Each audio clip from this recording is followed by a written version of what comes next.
Tigers' loo roll. The protagonist, Lee Westwood's former caddy, Billy Foster, sat in a toilet cubicle at the Belfry.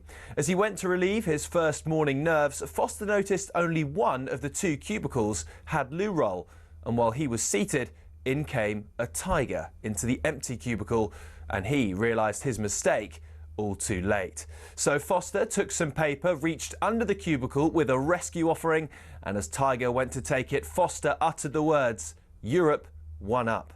As it happened, Europe did go on to win. Fast forward 10 years to the miraculous Medina, when, after a gruelling Saturday, Rory McIlroy overslept on the Sunday and was in danger of missing his tee time. Thankfully for him, the person booking player transport was Erica Stoll. She sorted him a police escort to the course. 3 years later, McIlroy proposed in Paris. The next story is told by Scottish legend Sam Torrance about the great Seve, who apparently despised the Americans mainly because of a diminutive US reporter who kept calling him Steve. Hey, my name is Severiano Jose. It's no Steve, it's no Steve. Next day, Steve. Torrance also tells of how Seve regularly gave coaching clinics to his European teammates, but a week later at the Italian Open, when the same players asked for advice, Seve would tell them to and see you next year. Having started with a Billy Foster story, let's finish with one from the 12th tee at Oakland Hills in 2004. It was Jimenez and Garcia against Westwood and Clark in a practice round, and as they finished, Foster decided to jump in the buggy and speed away with all their clubs, only to lose control entirely and tumble onto the course and see it careering towards the spectators. Thankfully, the Red Sea parted and the buggy smashed into a tree, with viewers and clubs still intact.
Good morning, almost 4 minutes past 6 o'clock. It's Tuesday, January the 27th. This is talkSPORT Breakfast with Arnold Clark's Real Sale. It's the UK's biggest used car sale, and it's now on. Check out arnoldclark.com.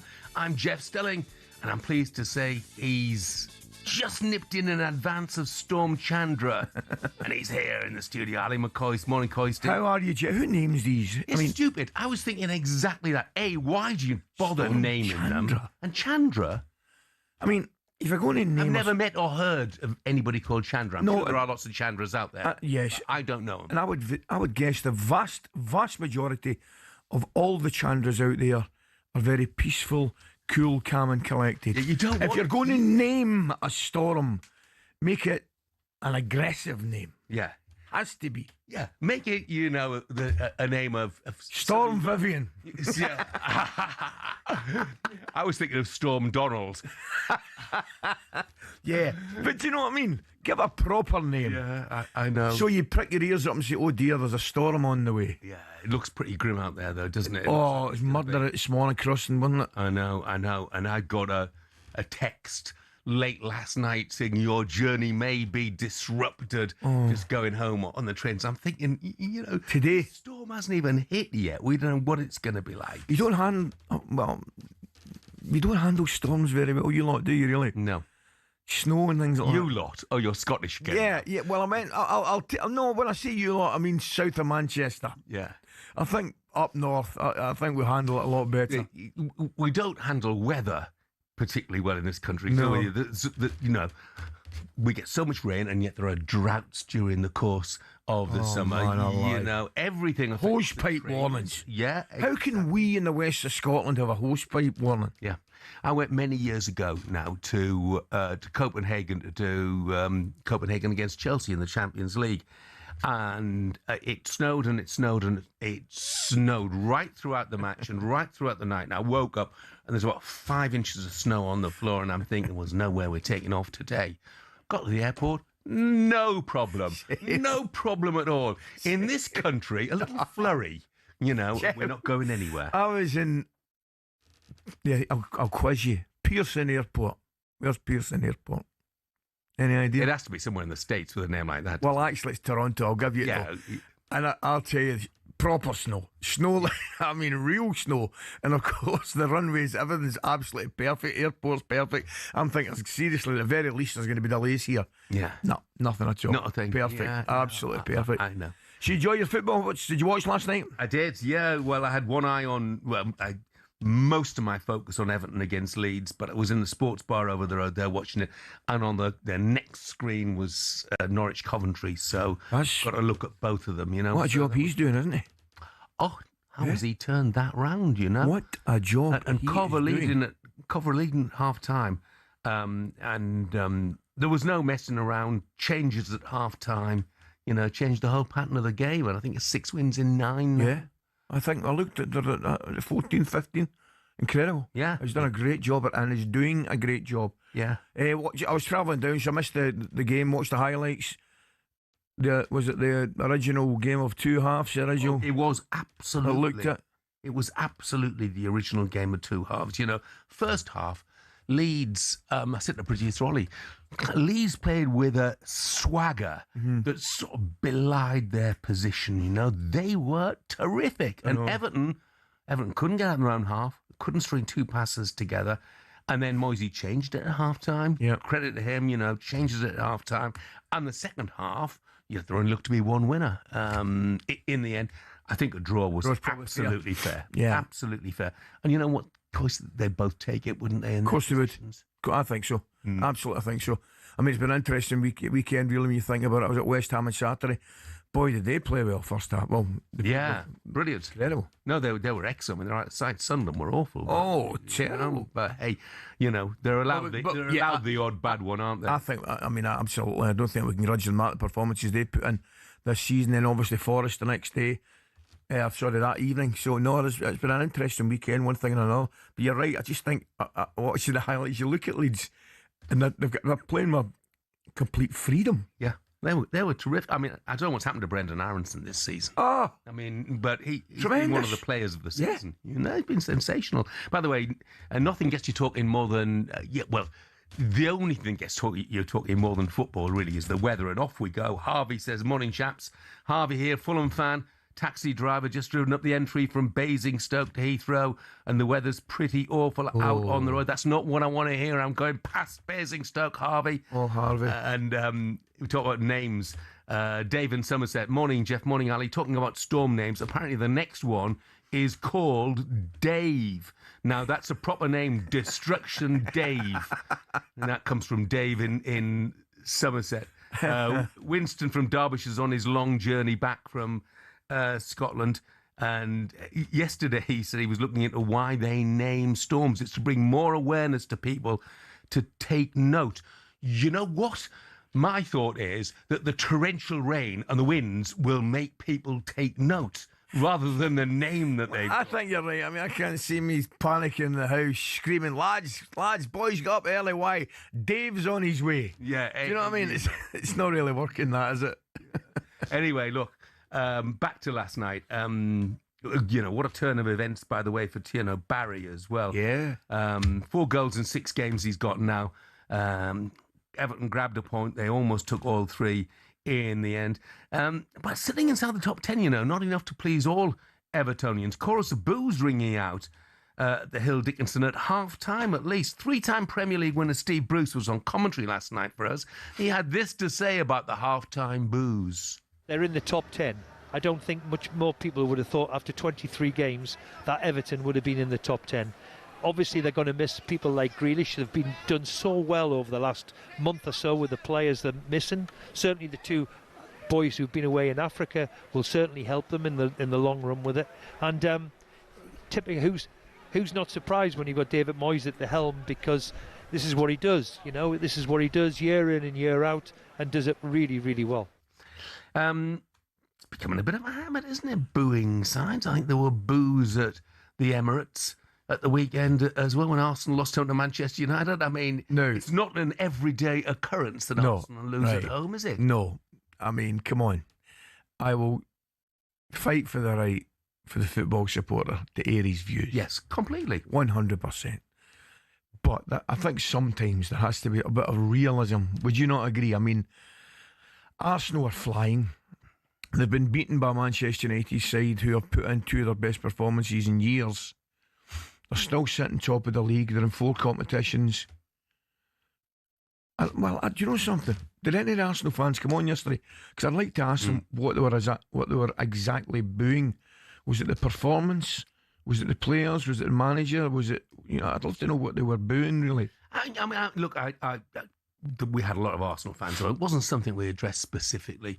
But I would imagine that I wouldn't think they're booing the team as such. I don't think they're booing the manager as such. I think they're just booing the outcome, if you like. Oh, that's fair.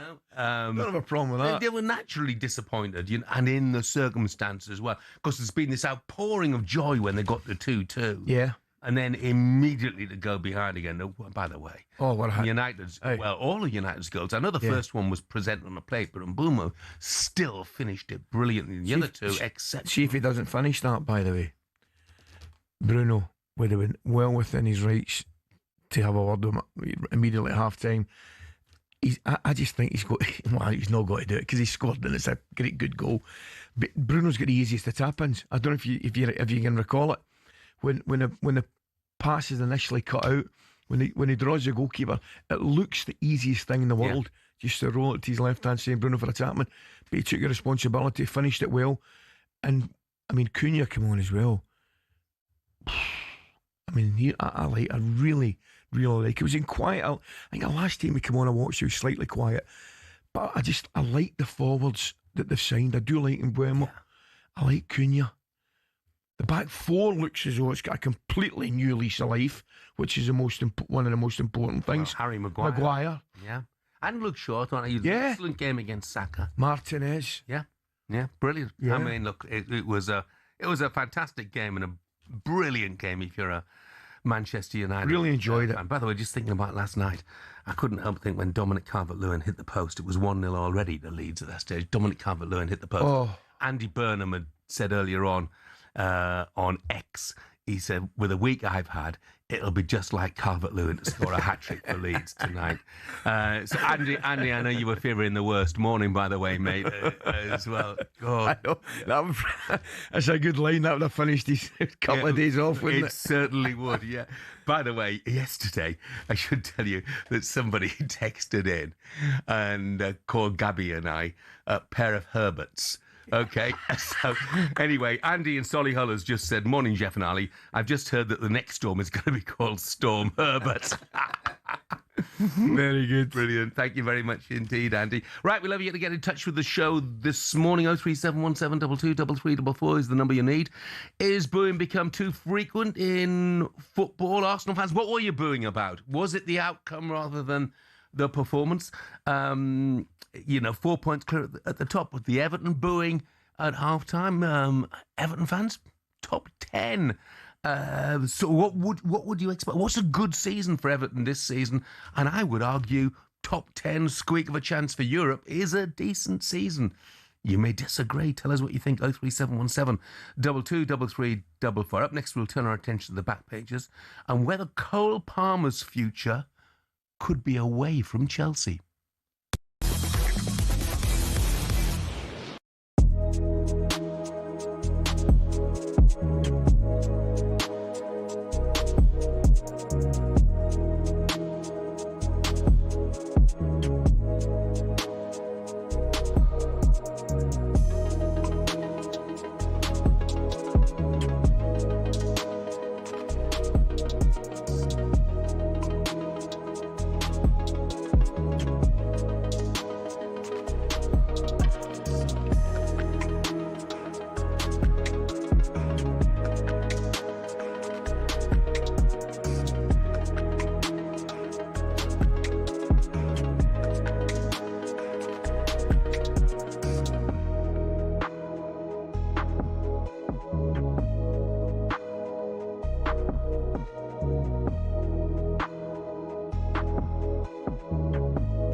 morning. This is talkSPORT Breakfast. I'm Jeff Stelling Ally McCoist. There's a bit of Pink Floyd for you there.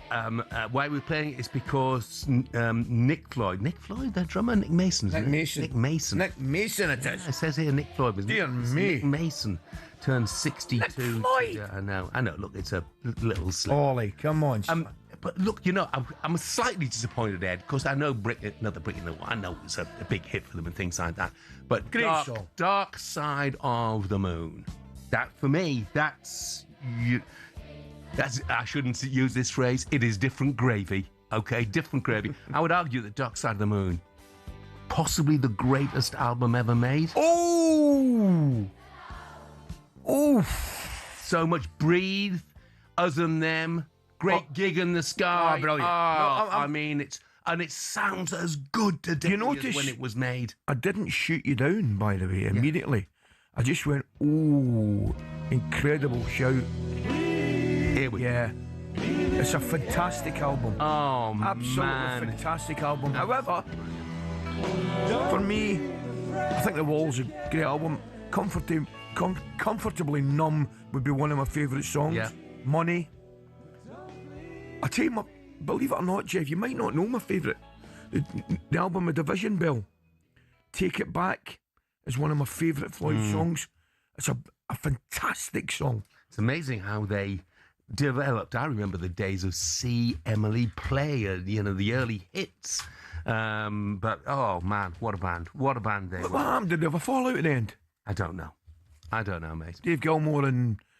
What's your man called? That's right at my head. Never mind Nick Mason. Hey, when you're as talented as they were, bound to be some egos involved. Just bound to be. Happy birthday as well to take. That's Mark Owen today. The weather's caught your imagination a bit. Well, it hasn't just caught your imagination. It's caught your bins. And in Portsmouth says, morning, Jeff. I'll tell you what makes me take note of the storms. Collecting my bin from a different postcode this morning. And Tom says, just heading to Birmingham Airport, I swear I've just driven past a duck who was holding an umbrella. It's horrendous out there. Ash, the Newcastle fan, says, morning, Jeff, and I remember the time, Jeff, when you took the mickey for calling a storm Desmond, and Chris Kamara announced his middle name was Desmond. And I can never forget the classic moment when Bianca Westwood came on to report from Dagenham and Redbridge against Scunthorpe. Yep, the big game of the day. That it had been called off due to the weather. Lack of interest. Well, it was raining torrentially and it was blowing a gale, okay? And Bianca was literally holding onto a stanchion in the pouring rain to say that the match had been abandoned. Brilliant. But I was very naughty, boy. I said, Bianca, match hasn't been... She's quite a young reporter then, so it's quite a long time ago. Yeah. So she's holding up the stanchion, and I said, Bianca, the match hasn't been abandoned. I said, the referee just taking them off the pitch so that he can see whether weather conditions improve. I said, stay exactly where you are. Do not move. I did. No, you never. And she stayed there. She stayed there for about half an hour. Marvellous. It was fantastic. That's marvellous. And before I start getting about stick, please don't. It's Roger Waters. Yeah. There was a one for Pink Floyd. I couldn't remember. Brilliant. Because you know what it's like. There was 6,000. It's Roger Waters. Yeah. Numpty. Okay, time to look through the back pages with Katie Shanahan. Hiya, Katie. Hello. I'm very well. Jeff, I'm so glad you didn't do that to me when we were working together on Soccer Saturday and say, Katie, stay where you are. Do not move. Yeah. So, no, we had lots of fun. Up and, gosh, yeah, Jeff throwing to me up windy gantries all over the country and in the rain. Your most treacherous gantry be? Oh, yeah, it's normally when there's a sheer drop behind you because you normally have to get a ladder all the way up to the gantry. Yeah. The best one, I would say, Grimsby, because you have to climb on the top of the stadium, on the roof of the roof of the stadium, and then you have to abseil down into the gantry. It's dangerous stuff. Okay, so back pages. Got the story on the back page of the Times. Nottingham Forest have put in a £35 million bid for Crystal Palace striker Philippe Mateta. Also on the back page of the Sun, Cole Palmer up for a switch to Manchester United, as the Sun are reporting.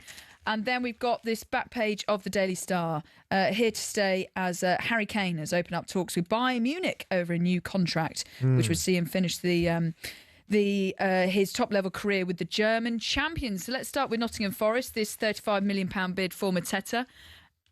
Jeff, do you think Forest need Mateta? No, I don't.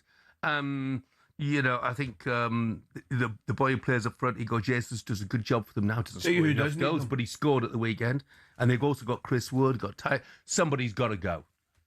Tell you who does need them. Palace. Aye. Yeah. Crystal Palace need them. Well, that's the thing. It would then leave Eddie Nketiah as the only striker. Can't happen.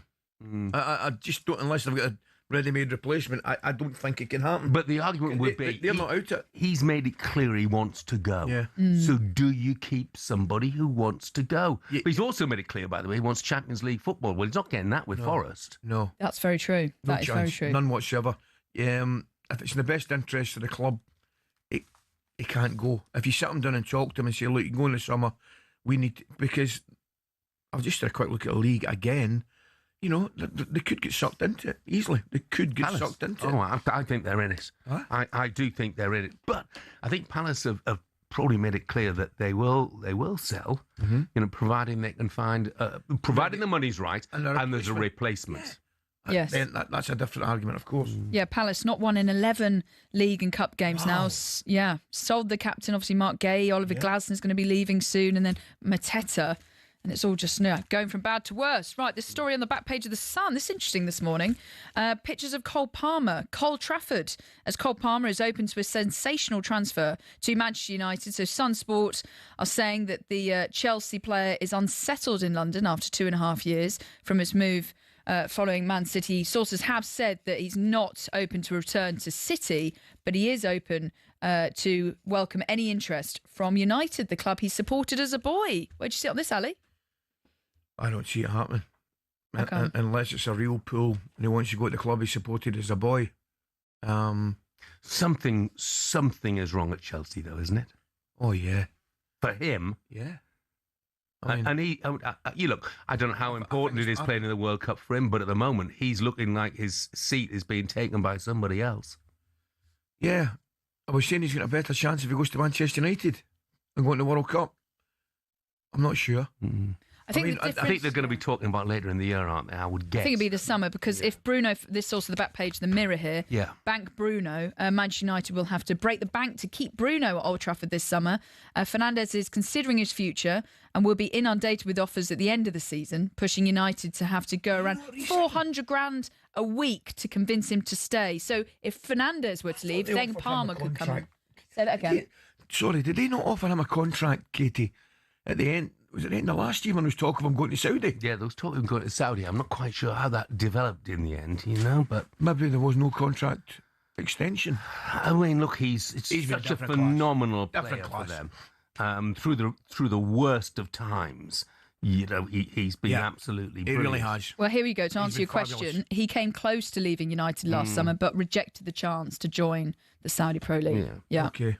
So, but that's the thing. If Fernandes were to leave, then Cole Palmer could come in the summer, and that would make sense. Yeah. Similar. I'm not sure they're similar players, but no, I take the point. But I don't know. I mean, as Jeff said, is it more a statement about where Chelsea are that Cole Palmer wants to leave than where United are? Yeah. I mean, it looks to me. I mean, he's been. I know he's had his injury problems this season, but he has been, as Gabby would say, miles off it in terms of his form. A million miles off what we know he can do, because he's a wonderful, marvellous player. Whether the World Club Championship in the summer has just had a detrimental effect, I don't know. But he's not the Cole Palmer that we want to see, and we love him. No, I agree. And just finally, this story about Harry Kane opening up talks with Bayern Munich over a new contract. So that would see him finish his career at the German champions. Are you sad to see that he won't be making a return? Alan Shearer probably quite happy. Oh, I'll be ecstatic. Knowing Al as I do, he'd be delighted. Do you know what, I'm going to be brutally honest with you? I'm a little bit disappointed he's not moved to Spain. Okay. Where to? Why? I'd love to see him having a go at Barcelona for a couple of years. I'd love to see him there.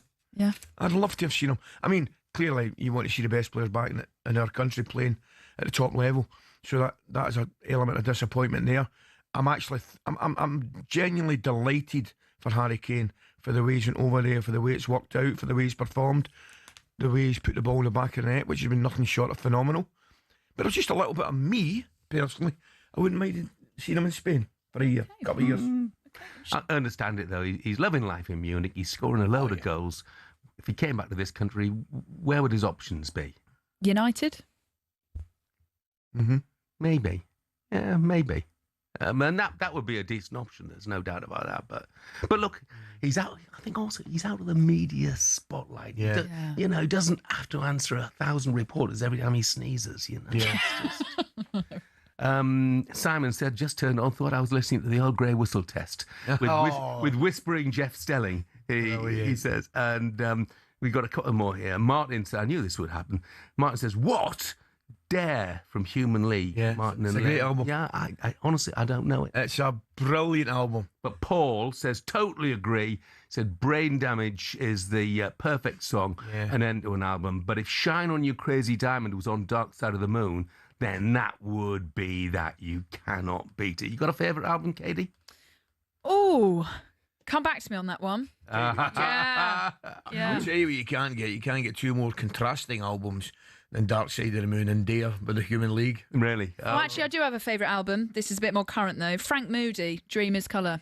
Oh, yeah. You've thrown me there. Yeah, it's like a funk kind of band, very similar to Jungle. Frank Moody, really cool band, and that album got me through the pandemic, and I listened to it all the way through. What kind is it? Kind of funky? Like, funk, disco vibes. Is that too early for you? Say that again. Frankie Beverly and Maze. Oh yes, yeah. So what was his name again? Frank Moody. Okay. Yeah. So Frank Moody on one hand, Pink Floyd on the other. Thank you, Katie. Coming up, we'll turn our attention to the relegation battle and why Spurs and Palace have been dragged right into it. That's next.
What football ground are you thinking of when someone says this? Really tough place to go. Difficult place to go. Such a tough place to go. It's a tough place to go at the moment. It was a really difficult place to go. But what are the toughest places to go, really? We've had a look.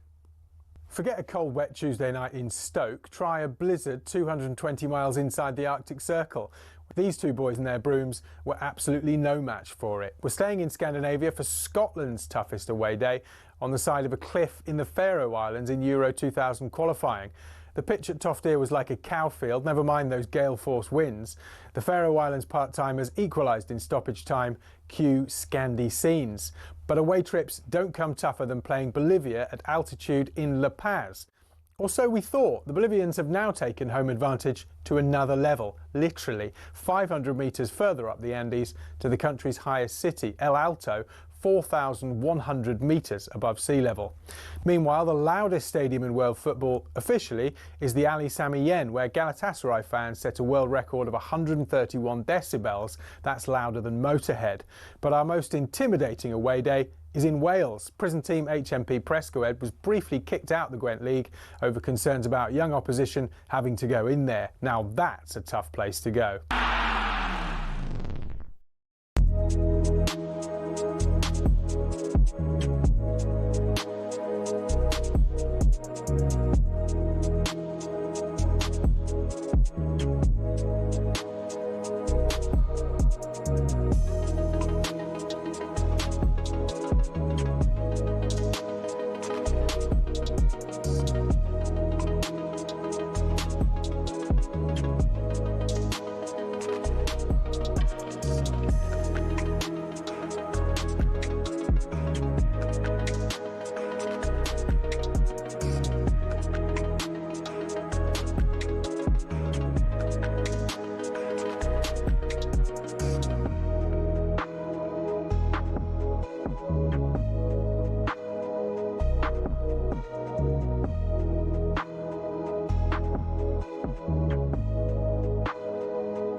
To South Africa with the Barmy Army on talkSPORT. Good morning, this is talkSPORT Breakfast. I'm Jeff Stelling Ally McCoist is with me having a say about the best albums ever. Lorraine in Norwich says, hi Jeff and Ali, all mod cons, the Jam. Belcher.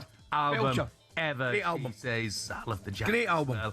Well. Paul, Bat Out of Hell from Meatloaf up the Villa, he says.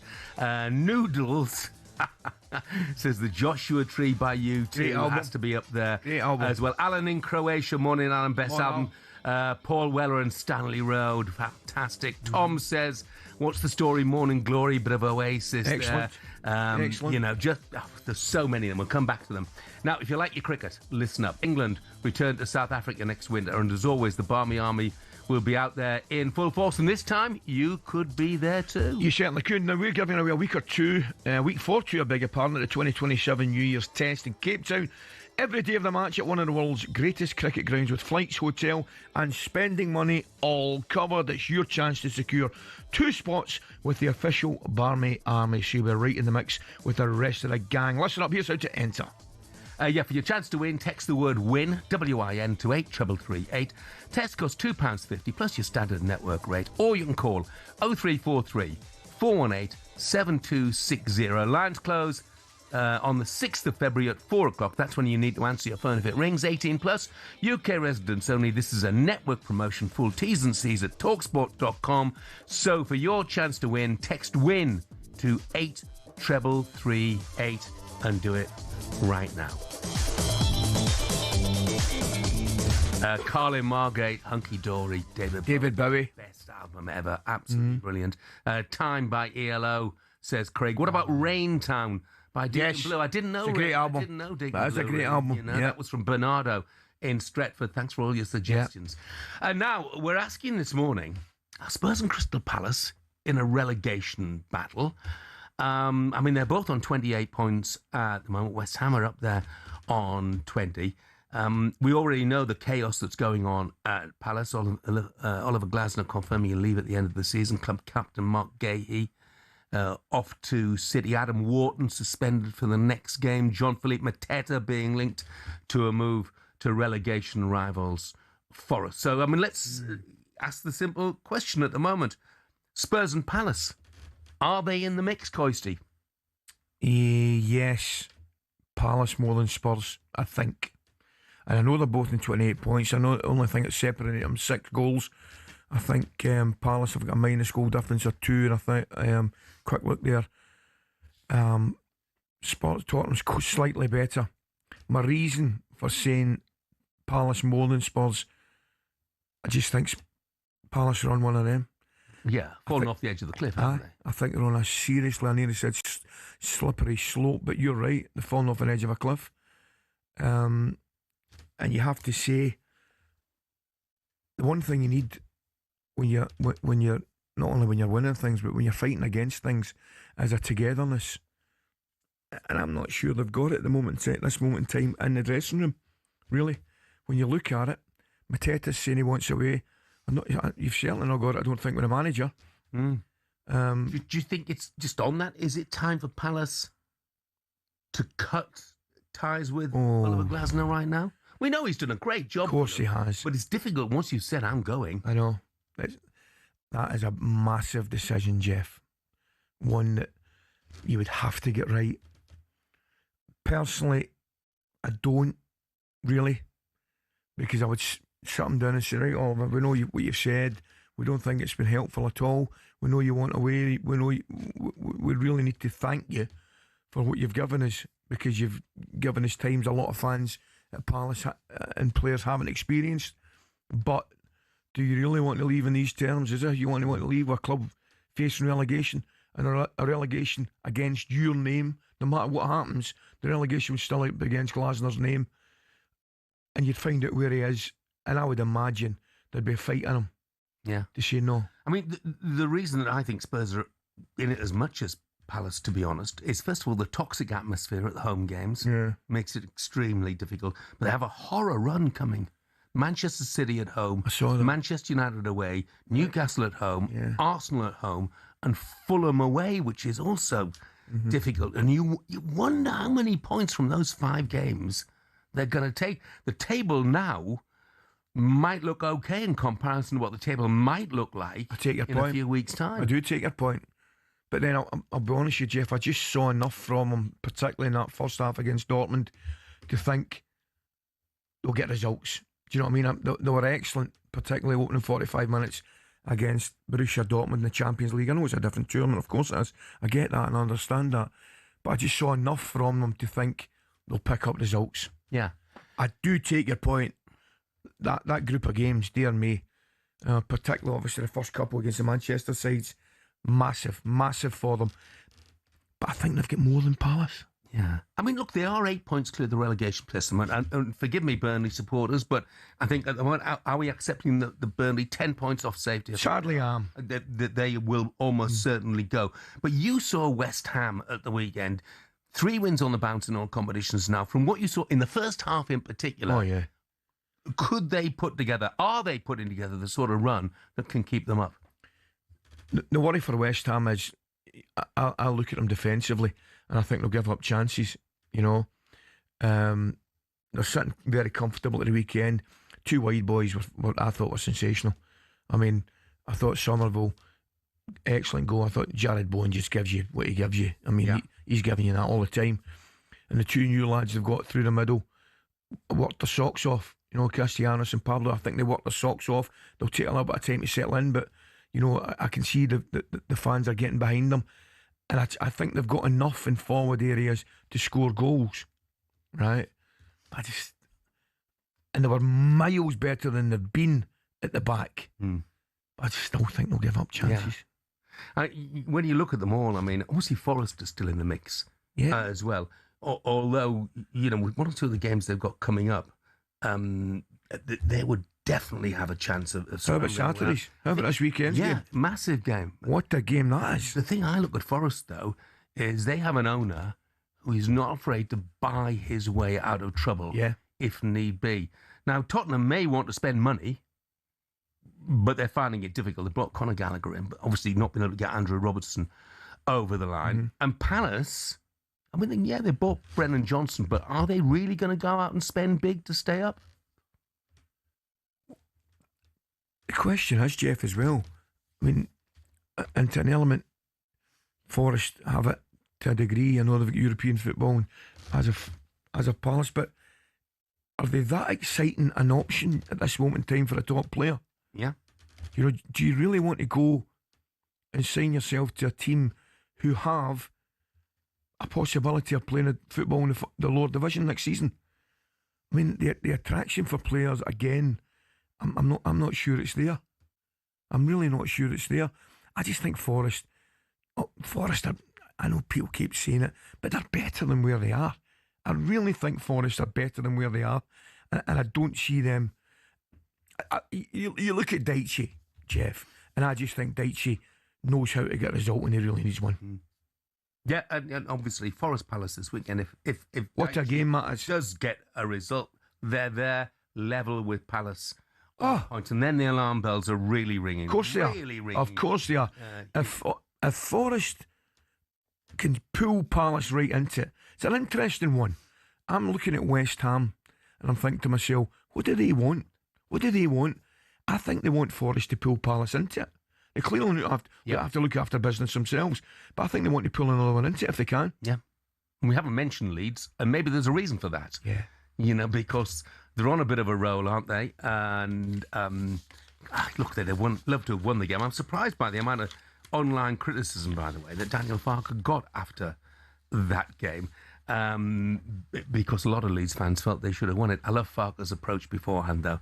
In his pre-match interview, he said, look, it's not like figure skating. This doesn't have to be beautiful.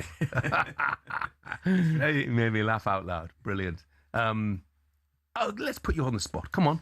Who are the three? Well, I've already said, I think the bottom two are away. And, Jeff, I fear for West Ham. I do. They were two brilliant results. You know, no doubt about it. And they played first half excellent. I just don't know how poor Sunderland were as well. There's an element of that. They will need their front boys to fire between now and the end of the season. Somerville and Bowen. As I say, I thought they were excellent at the weekend. I'm not sure the two front boys are going to score enough goals, but I think they work hard. I think they will be able to get results, but I worry about them defensively keeping clean sheets. Coisty, thank you, mate. Mark M. Worthing says, best album has to be Inner Visions by Stevie Wonder. If you haven't heard it, you should check it out. Living for the City. Absolutely classic track. Right, still to come on breakfast. Superstar Breakfast preview on talkSPORT with Travis Perkins. Download the new improved app to easily manage your accounts and quotes. Former Liverpool midfielder Charlie Adam will be with us asking the big question, what on earth is going wrong at Liverpool? Liverpool still winless in the Premier League in 2026. Pressure mounting, we are told, on Arnie Slot. Up next, though, we're taking your calls. 03717 223334 is the number. We've had plenty on whether booing is becoming too frequent in football and whether Arsenal and Everton fans were wrong to boo their side over the course of the extended weekend. That was our breakfast preview with Travis Perkins. Superstar Breakfast preview on talkSPORT with Travis Perkins. Get free next day track delivery. Head to travisperkins.co.uk or download the app.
morning to you. This is talkSPORT Breakfast with me, Jeff Stelling and Ally McCoist. It is 6:50. Your favourite albums are still flying in. Chris says Guns N' Roses, Appetite for Destruction. Brilliant album. Yeah. Sweet Child of Mine. Right up your street, that, isn't it? Yeah. On it, Mr. Brownstone, yeah.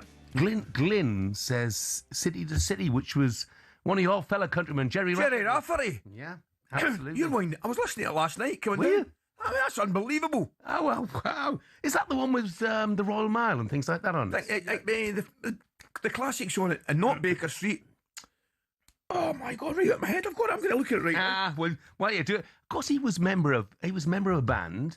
The Humble with Billy Bugs. Connolly. The Humble Bugs. Yeah, Humble Bums, right? Yeah, absolutely. While you're looking that up, Coisty, I've got Jay, who's a heating engineer, says Dr. Dre, The Chronic. Jay, no, it wasn't, mate. It blows too hot and cold as you're a heating engineer. Sorry. Night Owl's a song. Night Owl. Yeah, but that's off the Night Owl album, which I was listening to. Lovely. Yep. Graham's text, he says, now I hear Jeff likes Dark Side of the Moon. I've removed the music lightweight label I gave him a couple of weeks ago. I would nominate Photo Finish by Rory Gallagher, who was an unbelievable guitarist. Wasn't he just? I had a mate at the top of my street, Jeff, absolutely idolised Rory Gallagher. Yeah. Look, I wasn't the biggest fan of his music, but you could not help but appreciate his guitar playing talent. Guy says, morning lads, don't think those online Leeds fans can be real fans. If Farker hasn't proved he's the man over this last couple of months, then there is no hope. And I agree with you there completely. Yeah. Guy, completely. Yeah. Headlines this morning. Bayern Munich sporting director Max Eberl says the German club are in talks with Harry Kane about extending his contract. Coventry lost at Norwich last night, so 3 points clear at the top of the table. Ahead of Middlesbrough, will be in from the Middlesbrough, and Scotland striker Tommy Conway a bit later in the programme. And Forest have reportedly bid £35 million for the Crystal Palace striker Jean-Philippe Mateta, but Palace want more, and they also want to have a ready-made replacement to come in. Oliver Glasner, of course, leaving in the summer, and you don't blame him if this is what he is getting from the South Londoners. This video is on social media last night from a Millwall fan. Come on, Oliver. Come on. Oliver Glasner. What you doing? Hey, don't do that to me, mate. Yes, mate. When I say don't film me, don't film me. No, you, because I'll knock you out, you. I haven't got a clue. I don't know what that's about, do you? No, but it didn't look the best. I take it he's been... No, you're Millwall and Palace fans and things. You're going to get that, aren't you? Was that Oliver Glasner in there? Yes. Was it? It looks as though he was confronted by somebody in the street. Yeah. Which isn't ideal. No, it's not ideal, It's not ideal, but it's one person, isn't it? Yeah. So let's not make too much of it. Yeah. Shall we say, Right, earlier on we asked, is booing becoming too frequent in football? Was it right for Everton to boo at half-time last night, considering they're in the situation they're in? Why are Arsenal fans booing at the end of their game against Manchester? OK, they lost, but they're still 4 points clear at the top. Kobe's an Arsenal fan. Morning, Kobe. Morning, Kobe. Morning, gents. How are you? You all right? Well, brilliant, mate. Were you one of the lads booing, Kobe? And what do you think of the booing? I wasn't booing, but I understand it. I think, we have to understand, we're in a great position. We are doing really well, but, we have expectations. I think we've been in this position before, obviously, a couple of times, and we've not succeeded. And I think it's safe to say that sometimes you do have to let the team know when they've underperformed and when they've not delivered. And also, let's not forget, we have a manager that's very much built on standards, very much built on expectation, on respect and discipline. And I think, it's a fair and a disappointing result in the end for us to be able to raise our concerns and our voices. Yeah, Kobe, it's the first time you've lost at home this season. No, it is. It is the first time we've lost at home this season, and that is unfortunate. But to be honest with you, Jeff, I think I went into that game and I was pretty confident we were going to win that game and that result. And I think, for me, it's sort of a matter of mentality sometimes. I think we're talking about a United team that, 4 weeks ago were awful. They couldn't string passes together and come out with a result. And then 4 weeks later, you've just changed the manager. You can't tell me that tactics are the reason that they've lost that game on Sunday. They've lost that game because mentally they weren't prepared. They didn't have that dog in them that United did have, and they did bring. And that's the sort of thing that you need when you're trying to challenge to win the league, and even so potentially the Champions League. And that's my frustration. I just think it's difficult as well, because I don't think it's just around the performance. I think it's around the substitutions. I think it's around the team selection. There's so many questions. An Arsenal fan, like, why are we bringing our captain off at 60 minutes? And it's happened over the last couple of games. Yeah, because he wasn't very good. He wasn't very good, Kobe. No, exactly. No, that's my point, though, Jeff. He hasn't been good for quite like a couple of games now. He's had a good few games in between, but he's not been. You wouldn't say he's been an 8 out of 10, right? So why is Eze not getting the opportunity? We've gone with Hikape a left back instead of going with Timber at left back, and then White at right back, who overlaps Saka and sort of gives Saka that bit of freedom by taking the left back away from him with his overlapping work. You've gone with Jesus for a first start in a year, no Havertz, which is a bold call, and then you've also left Gyökeres on the bench when he could be on the pitch battling to give us that attacking sort of threat in terms of space. I'm struggling at the moment with his decisions. Kobe, do you think there's an element, mate, of fear, frustration creeping into the Arsenal fans? Yeah, I think there's definitely a fear, because we've seen it before. This is all we've lived. We haven't lived success yet under Arteta's reign. So the course is fear there. But I think, we talk about Arsenal and the players bottling it. I think the question should be, is the manager bottling it? Is the manager getting decisions wrong? Is the manager overthinking things? Because for the first time on Sunday, we had a fully fit team, and I believe we still made wrong decisions in team selection. Kobe, thank you so much, mate. You made some very good points. Thank you very much. Thanks, mate. I just want to squeeze one more in quickly. Everton perspective. Booze at half-time. Steve is an Evertonian. Morning, Steve. Good morning, Steve. Morning, gents. You okay? Yeah. Great, mate. Were you booing at half-time? No, I think it's just the performance. We just didn't get a foothold in the game at all in that first half, and I think it was just that frustration coming out. What I do want to say, though, is I think David Moyes was the best appointment Everton could have made, and I think he showed his mettle last night when he changed things up at half-time, matched the formation that Leeds had. And fair play to Leeds, they were great in the first half.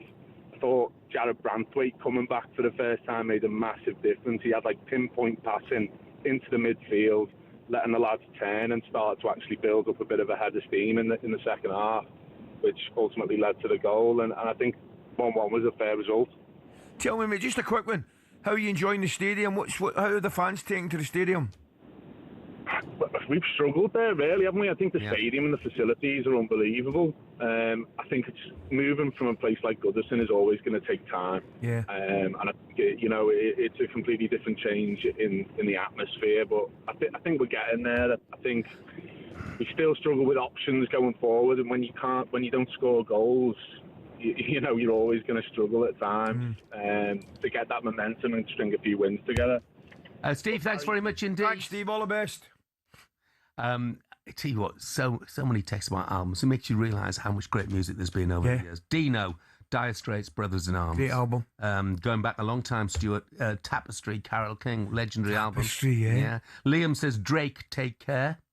Which I don't know. I wouldn't know be myself. honest with. Gary says Police, Regatta de Blanc. Brilliant album. A lot of Police albums were fantastic. Yeah. Big Dunk says Born in the USA, Springsteen, classic of course. album. And Bernie the Trucker and Andy T both say REM, Automatic for the people. Yeah. Brilliant, brilliant music. Coming up, we'll focus on Everton and whether Branthwaite, Dewsbury Hall and Dye returning means European football could be the aim for them this season. That's next.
What do you get when some of the most individual sports stars club together? Well, a melting pot of history, tension, rivalry, friendship and elite stories. Here are some of the best off-camera anecdotes from the Ryder Cup. Number 1, Tiger's loo roll.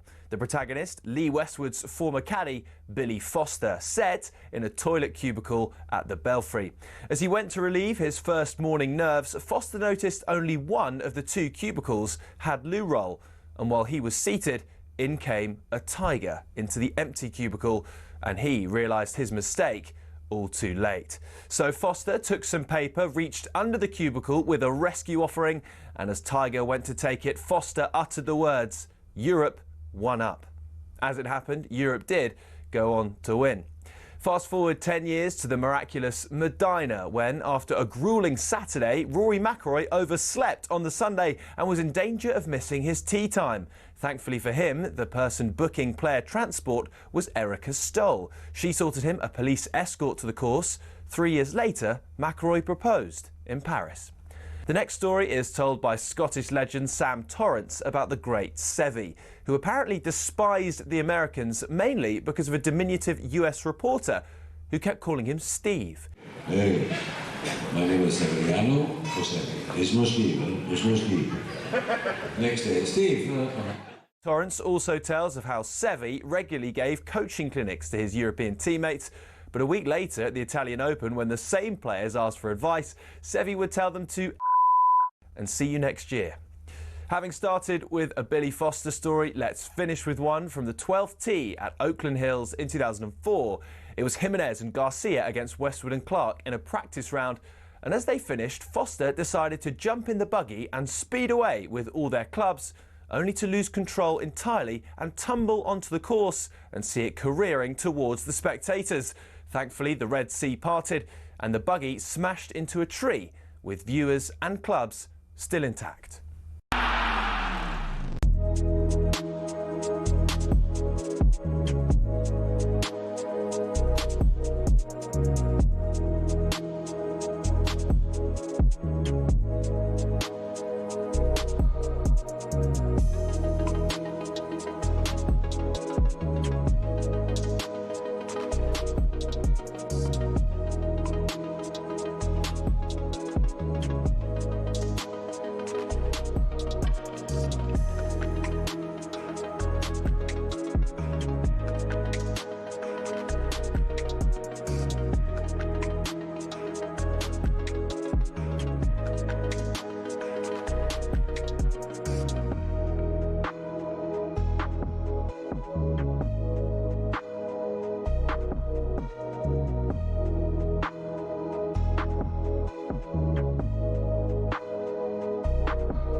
Good morning, almost 6 minutes past 7 o'clock on a wet and windy Tuesday, January the 27th. This is talkSPORT Breakfast with Arnold Clark. Save on your next car in the real sale. It's the UK's biggest used car sale. I'm Jeff Stelling Ally McCoist is with me. Ellison Aaron are stuck on the M1 at the moment. They suggest definitely, maybe. Good album. From Oasis, it's a great album as well. Big Malky, the taxi driver, says, talking heads. Malky all over it, mate. Stop making sense. All over it, Malky. Yeah, brilliant fantastic. album. Thanks I tell you the great wee story. I'll fling into one of my mates that I play six-a-sides with. I'm saying about 6 months ago, maybe a year ago, I was over in New York with his missus, walking down the road, and walked straight into David Byrne, lead singer of Talking Heads, who incidentally was born in Dumbarton. All right. There you go. And he turned around a chat with him for about 5-10 minutes, said he was great. So there you go. Talking Heads, some great songs. Yeah, Neil was a Psycho Killer. Psycho Killer. No, Talking Heads, you must. No, what a song! Never into Talking Heads, I've got to be brutally honest. Neil, the Spurs fans from Bournemouth, says In Excess Kick. Yeah. Again, there's another one I don't know. Somebody suggested Love Forever Changes.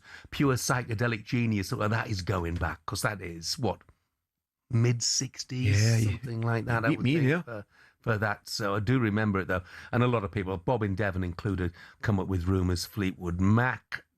Popular suggestion. Right, Everton moved into the top 10 last night thanks to another Tierno Barry goal. Here's how it sounded on talkSPORT. Everton desperate to translate home advantage into consistency. Leeds hoping to end their away day curse. He's going to run inside the box and come back to James Justin, and he fires it in past Pickford. And Leeds United lead. Complete mishap at the back from the Everton defence. Low ball into the near post. Calvert-Lewin hits the post. Wow, I mean, he should really score, shouldn't he? Low ball into the near post, and Barry is there, stealing a march on his central defender to poke home. And Tierno Barry, who's found form in recent weeks, comes to Everton's rescue again. What a strange game football is, isn't it? Now to the edge of the area. Garner Gay hits the crossbar from the edge of the box with a thumping effort. It's quite incredible, isn't it? 5 games without a win for Everton at the Hill Dickinson, but they move level with Sunderland in terms of points. For Leeds, it's now just 1 defeat in 11 matches in all competitions. Full time at the Hill Dickinson. Everton 1, Leeds United 1. Yeah, shiny new home. Haven't quite turned it into a fortress yet, but a lot of sides struggle when they move into new stadiums. David Moyes addressed those home struggles when speaking to talkSPORT after the game. Well, I said last week, if you're an Everton supporter, you'd be better being an away supporter at the moment, because our form's very good away from home. We need to get back to winning ways here, but we started here very well. We're just finding it a little bit more difficult, but it's also been partly in the month or so we've had so many injuries and boys out at different times has not made it easy for us. We don't have the biggest squad, but we've been trying to find ways of getting results, and we've sort of drawn here with Wolves. We've had a couple of draws here recently, so we had to take a draw tonight. Leeds are on a good side who are on a pretty good run, so a point isn't the worst result. No, I think for either side, a point was pretty satisfactory. From what I watched in the highlights, probably a fair result. Oh, yeah. I mean, look, Leeds bossed the first half. Everton bossed the second. Let's get more on this then and cross over to the Daily Mail's Merseyside writer, Dom King. Morning, Dom. Good morning, Dom. Good morning, gents. Just kind of digress quickly. You mentioned in Talking Heads, people will be listening to this now and thinking, my God, how did he get here? But there we go. Brilliant album. What else you got for us, Dom? I bet you. I said to myself, you must be a music man. What have you got for us? What would your top album be? Oh my God. It was something by Oasis. Definitely, maybe. Or What's the Story? Okay. Morning Glory. Yeah, a few votes for that one. That's for sure. What about last night? I have to address the booing at half time by some Everton fans. Dom, did you understand that? Yeah, there's been a bit of there's been little bits of frustration through the season, Jeff. There's been games where it's happened only in small pockets. Yes, it was obviously the first half was a little bit disappointing last night, but I think that in a nutshell, the fans are just desperate to see the team move, and I think that was fueled last night by the fact that they saw an opportunity to climb the table. They got the points. They're still in the top 10. They're still within striking distance of the European places, and that was the main thing by the end of the night. I think it would have been a very, very hard pill to swallow if they'd have lost. But they kept the scoreboard ticking over. Dom, is it a case, and Jeff mentioned it, is it a little bit of a case of, and it sometimes happens, it certainly happens, you can name a couple of teams where you actually, the move to a new stadium takes a little bit longer to settle in than you would hope for and would expect. And actually, when teams come to the new stadium, they're actually getting as much as a boost as anybody else. Yeah, I'm not sure, Ali, because a few of the results you just put down to disappointing performances rather than the actual surrounds.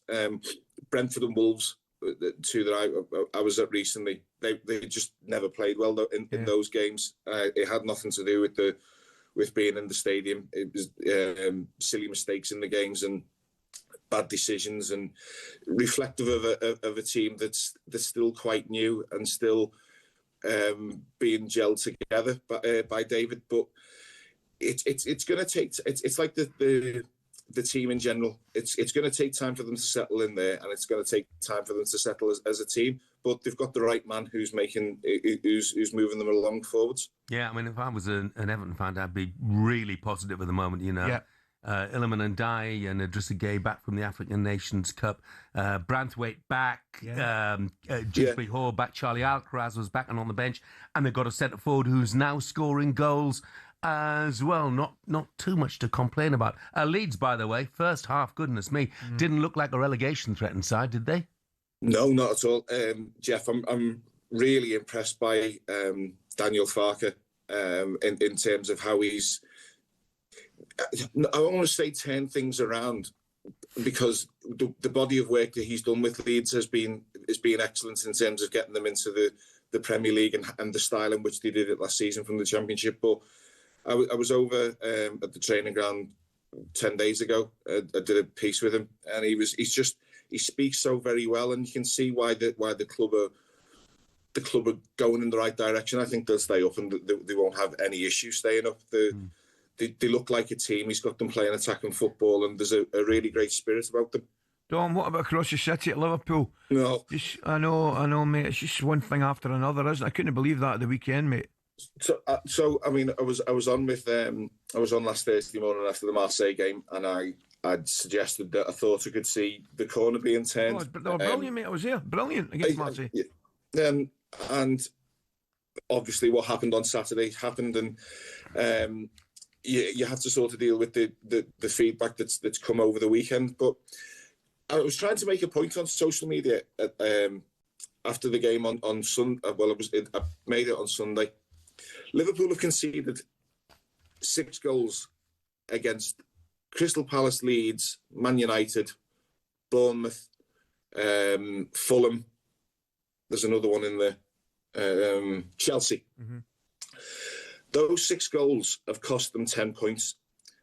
10 points on Liverpool's score from here would put them in the title race.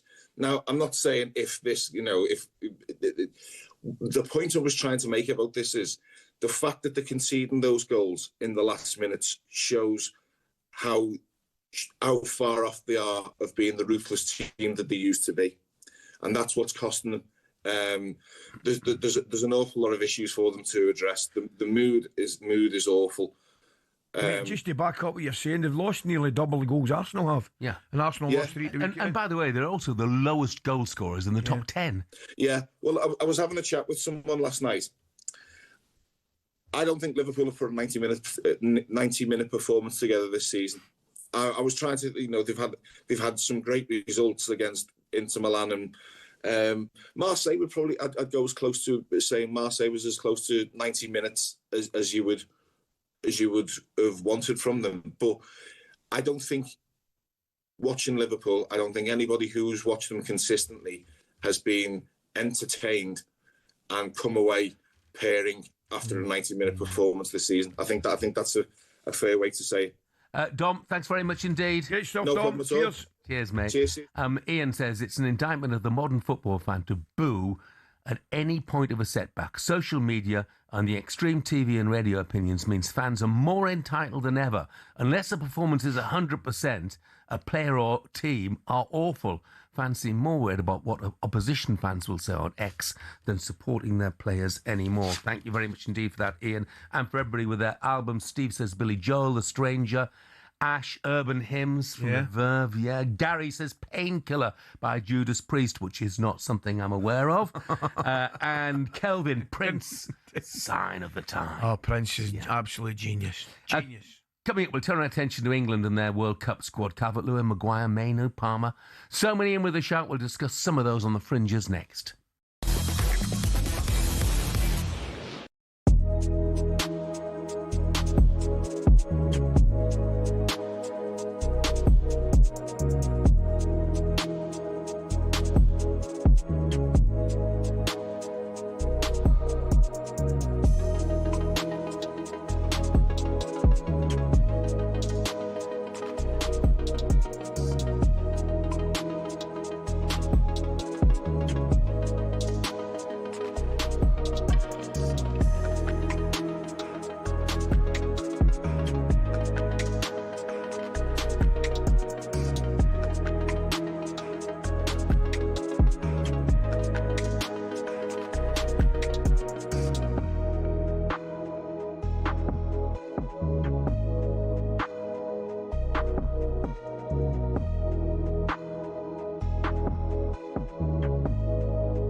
Very good morning to you. It is 7:20.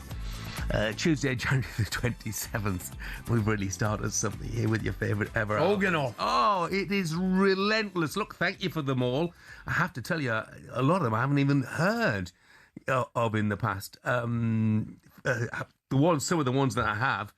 Parallel Lines, Blondie, says Yes, Evan. fantastic. Yeah. London Calling, The Clash. Brian in Liverpool. What's an album? But the first Clash album, The Clash, has clinched it for me.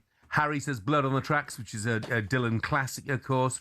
David in Paisley says Natural High from the Commodores in 1978. Yeah. Matt in Glasgow says Made in Japan, Deep Purple. Yeah. I thought Deep Purple in Rock, that was the ultimate Deep Purple album. And Martin says, every picture tells a story, simply can't be beaten. Jack, the Liverpool fan from Chester, says Tears for Fears, songs from The Big Chair. Yeah, it's a good album. And Ross Nears Kilbride said, maybe a wee bit different, but George Harrison, Cloud 9 is a brilliant album. And The Killers' Hot Fuss is also fantastic. Isn't it brilliant? Isn't it amazing? Yeah, I'm just wondering which albums throughout history we haven't mentioned yet. Anyway, Katie's back with us. Hi again, Katie. Hello, How hello. are you? As it's a World Cup year, there's been lots of hype about who should go and who should stay. Jamie Carragher named his England World Cup squad last night, so I thought we'd go through each of the positions and see if you agree or not. Starting with goalkeepers, he's gone with Jordan Pickford, Dean Henderson and James Trafford. So do you agree, or do you think that the likes of Nick Pope or Aaron Ramsdale over the likes of James Trafford? I'm just going to... James Trafford's not going, okay? Simple as that. Not going. Can't get a game at Manchester City. Can't... Third string goalkeeper. I know you can say you're taking him for experience, but you can't do that just in case. And you got Nick Pope, for example. So Nick Pope instead of James Trafford. In agreement? Yeah, okay. On to defenders. He's gone with Reece James, Lewis Hall, Luke Shaw, Tina Livramento, Trent Alexander-Arnold, Ezri Konsa, Mark Gay, Trevor Chalobah and Harry Maguire. I don't think he'll take Trent. No, neither do I. Okay. I'm not sure he'll take Luke Shaw either. No, neither am I. So, Okay. I can't remember who else is it. No, I was just thinking you've got... Jamie, this is Jamie's squad that he would take, I'm guessing. Yes, you know what? He was given options. So it wasn't a case of Jamie was able to say, this is my squad. He was given options in each position and had to pick from them. So defenders left out are John Stones and Kyle Walker. So do you think either of them should go? I think Stones has got a chance. I don't think Walker will go. No, I don't think Kyle Walker. I think John Stones will go, although I think it's a massive punt because of his injury record. Yeah, and that's what Jamie says. Harry Maguire's the interesting one in there. That suddenly, from not being able to get in the Manchester United first team, now he's back in the England squad. And I think he should be. By the way, I'm taking Harry Maguire. I am too. Yeah. And it's a reward for his perseverance in getting his head down and just keeping going. Yeah. Okay, as for midfielders, he's gone with Declan Rice, Jordan Henderson, Elliot Anderson, Kobbie Mainoo and Adam Wharton. So the ones he's missed are the likes of Alex Scott, Ruben Loftus-Cheek, Morgan Gibbs-White, Conor Gallagher, Curtis Jones, James Garner and Lewis Miley. So do you think he's got it right in terms of Rice, Henderson, Anderson, Mainoo and Wharton? I don't know. Yeah. The answer to that question. Look, it's early yet. Yeah. If Kobbie Mainoo performs week in, Very week high. out for Manchester United. Yeah, yes. But it's 2 games. 2 games. You know, 2 games back in the side, having been out in the cold completely. I still think he's got to show it consistently. And Adam Wharton, I think, might find himself on the outside looking in. Sadly, I think you're right, but I would take him. Yeah, no, he's a lovely footballer. I think you might be right, but I would have Adam Wharton in. Yeah. I really would. The interesting one's Jordan Henderson. Well, Jordan Henderson, exactly. I think he's a certainty. Thomas Tuchel clearly likes him, clearly likes his influence on the squad. Yeah. And by the way, he has shown at Brentford this season he's no back number. Yeah. I mean, Brentford are a different side when he's in the team. Weekend aside, they've been tremendous, Brentford. Okay, and then on to the forwards. So this is quite interesting, this one. So the forwards, because we've got so many amazing forwards, attackers in Harry Kane, Ollie Watkins. So he's only gone with 2 number 9s. Mm-hmm. The rest are Bukayo Saka, who hasn't scored since 3rd of December, Cole Palmer, who we've been speaking about this morning, Marcus Rashford, Anthony Gordon, you think both out on the left, Jude Bellingham, Morgan Rogers and Phil Foden. So the ones that have missed out are Jack Grealish, Danny Welbeck, Eze, Bowen, Madueke, Dominic Calvert-Lewin, who's scoring goals for fun at the moment. And, it's a straightforward battle between Calvert-Lewin and Ollie Watkins, really. You can't bring any others into the equation. He could bring Danny Welbeck into that equation. Oh, yeah, but I'm talking about ones that are there, that he's named. Right. Welbeck certainly comes into the equation. I mean, I watched him up at Old Trafford. Brilliant the other week. What a finish to win the game. So, yeah, you're talking Welbeck, Calvert-Lewin and Watkins. That's the 3 I think you're talking about in that particular conversation. You know, I probably wouldn't disagree at this moment. Watkins would just shade it for me at this moment in time. Can he take Bellingham, Morgan Rogers, Phil Foden and Cole Palmer? Yeah, well, it comes down to... I think he starts... Sorry, Kitty. I think he starts Morgan Rogers. I do too. I think at the moment he certainly... Huh? On current form, we're looking at current form. Correct. Things can change, before June, July. Of course it can. Where does Phil Foden go then? I'm not sure he starts. No. He won't play him away there. It's not whether where he starts, will he be in the squad? I think he'll be in the squad. Is it down to the fact that he's such a good player that you can't leave him at home, even if he has to be a bit of a makeshift in the English squad? I think he's got to win your squad because he's a potential match winner. I think forward areas you've got to take potential match winners. But he hasn't for England. I accept his that. record for England is really poor, and I love him as a footballer. Would you leave him at home as well? Having said all of that, if we're talking right now, well, look, he's in a bad streak of form at the moment. But first half of the season, first part of the season was brilliant. Back to the Phil Foden we know and love. I would say there was more of a question mark over Cole Palmer at the moment. Yeah. Because he's shown precious little this season and he's been injured a lot, looks a bit unsettled. So the one thing is not... I would say there's a bigger question mark over Cole Palmer than Phil Foden. What about Eze? He's leaving Eze at home. He's leaving Jared Bowen at home as well. Jared Bowen's the one for me, I'm telling you right now. I think Jared Bowen's got a real case. I really think he's got a case. Scores goals, makes goals. You look at Saka at this moment in time, Anthony Gordon, 2 that he's getting. You mentioned Palmer. I mean, Bowen's return, I think, in terms of goals and assists, I think would be great. I think he's got a real case, Bowen. He virtually never fails to deliver. Correct. I mean, for consistency, he's right up there with the very best. See, coaches and managers, Jeff. Yeah. They look for players that they can rely on, right? We spoke about whether it's Phil Foden, Saka, Cole Palmer, right? Brilliant football players. Can you hang your hat on them and say they're going to, do something in a game to win you? Probably not, but they're absolutely fantastic players. I think Bowen guarantees you a level of effort and performance greater than those players that I've mentioned. I'm not saying that on their day they're not better players or capable of genius that'll win you a game, but I think if you're looking for somebody that's going to be 7.5, 8 out of 10, and he'll guarantee it, I think Jared Bowen. I would want him in my squad, that's for sure. And just to turn the clock back a little bit, because we talked about the midfield a little bit, didn't we? We talked about Kobe Mainoo and Elliot Anderson and so on. I would like to see James Garner in that squad. He's had a phenomenal season. Now, I'm not sure whether Where was it, Villa? But I would definitely like to see him. I'd love to see Nico O'Reilly go. I love him on the left and bursting forward. We've had a text also come in here about I think Nico he will O'Reilly. go. I think Nico O'Reilly will go. Yeah. I think he'll probably go and place a Trent in that squad. I don't think he'll take Trent. Yeah. I really don't. Nico O'Reilly, I think, would be one for me that I would take. But James Garner, what game was it? Was it a Villa game? He was brilliant. Yeah, he was fantastic. He's had a fantastic season. Yeah. Fantastic season.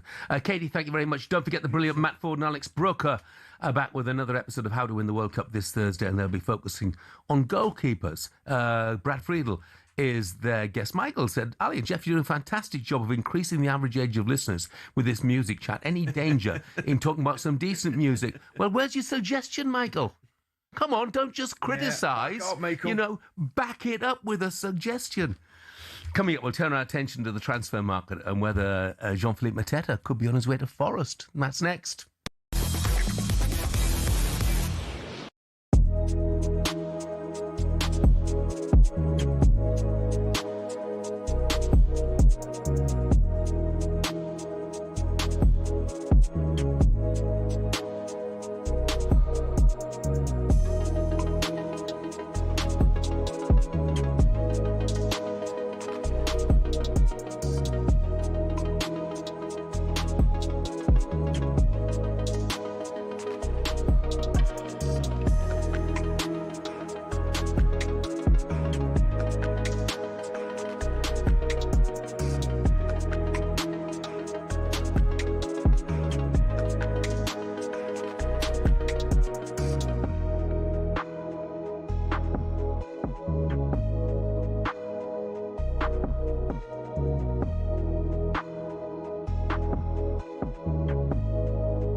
Time for another one of those what-if sliding doors moments from the world of football. In 2010, Sam Allardyce's Blackburn Rovers were plodding along in the Premier League, never really in danger of relegation, but not sharp enough in front of goal to challenge for a European place. The club's then head of recruitment, Martin Glover, was alerted to a Polish striker at Lech Poznan, who'd scored 21 goals in 34 games. His name, Robert Lewandowski. Glover and Allardyce flew to Poland to watch the 21-year-old, and they liked what they saw. Conversations were had, and all that remained was for Lewandowski to fly to England to have a look around and talk Turkey. However, a once-in-a-blue-moon geological incident had other ideas. After 187 years of dormancy, the Eyjafjallajökull volcano in Iceland erupted, causing flights across Europe to be grounded for nigh on a month. That meant that Lewandowski never made it to Ewood Park, and Borussia Dortmund beat Blackburn to his signature.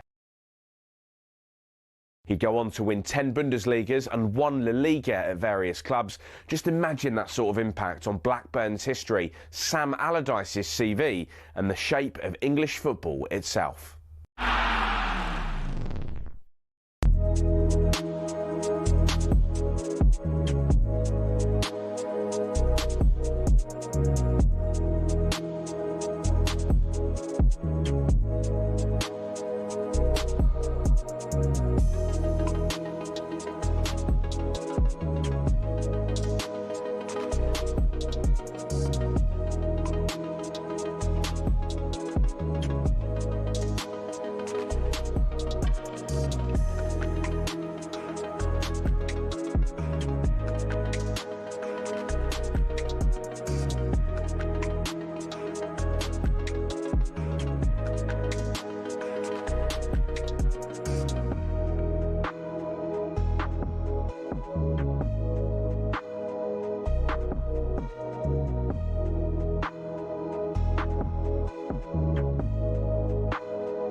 Good morning, 7:35, a very wet and windy Tuesday morning, January the 27th. This is talkSPORT Breakfast with me, Jeff Stelling Ally McCoist, and Arnold Clark's Real Sale. Huge savings to be had on over 20,000 used cars. Jack has texted and said, I think we're forgetting that Madueke has been the best player on the right in the last few Tuchel camps. We are forgetting that, Jack. And by the way... No, Jack. You mentioned it, did you?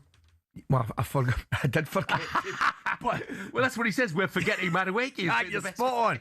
But he's in my squad, Jack. Don't worry about that. Well, he is in my squad because he's the one that does something different and has got, I think, get the best ability to buy somebody, get delivered into the box, go buy somebody, the whole picture changes. Yeah. He plays for, well, he's certainly in my squad. Yeah, and Thomas Tuchel clearly likes him. Yeah. That is for sure. I think he'll be in the squad. Don't think there's much doubt about that. All right, now it's time to take a look at the January transfer window in partnership with Intuit QuickBooks. Transfer window. Breaking news on talkSPORT with Intuit QuickBooks. Tackle your self-assessment and business admin with ease all year round. Search QuickBooks to find out more. Rookies Roundup, right here every day. Rookies Roundup, which players are on their way. If an agent's got a story. Hello, Alex Crook. What you got for me? Rookie gets it first. Yeehaw, cowboy! There's a snake in my boot. It's time for our transfer roundup. A very good morning to talkSPORT's chief football correspondent, Alex Crook. Morning, Crook. Crookie, how are you, mate? Good morning. Yeah, very well. This time next week, the window will be closed, amazingly. Yeah, absolutely. Bet you're looking forward to that. Get my life back for a few weeks. Absolutely. Let's start with Mateta, shall we then? Crookie. Forest ready apparently to pay £35 million. Are Palace interested? Are they tempted? I think they're tempted, Jeff, because they've got an unhappy player on their hands, someone who's made it pretty clear that he feels like his journey with the FA Cup holders has come to an end.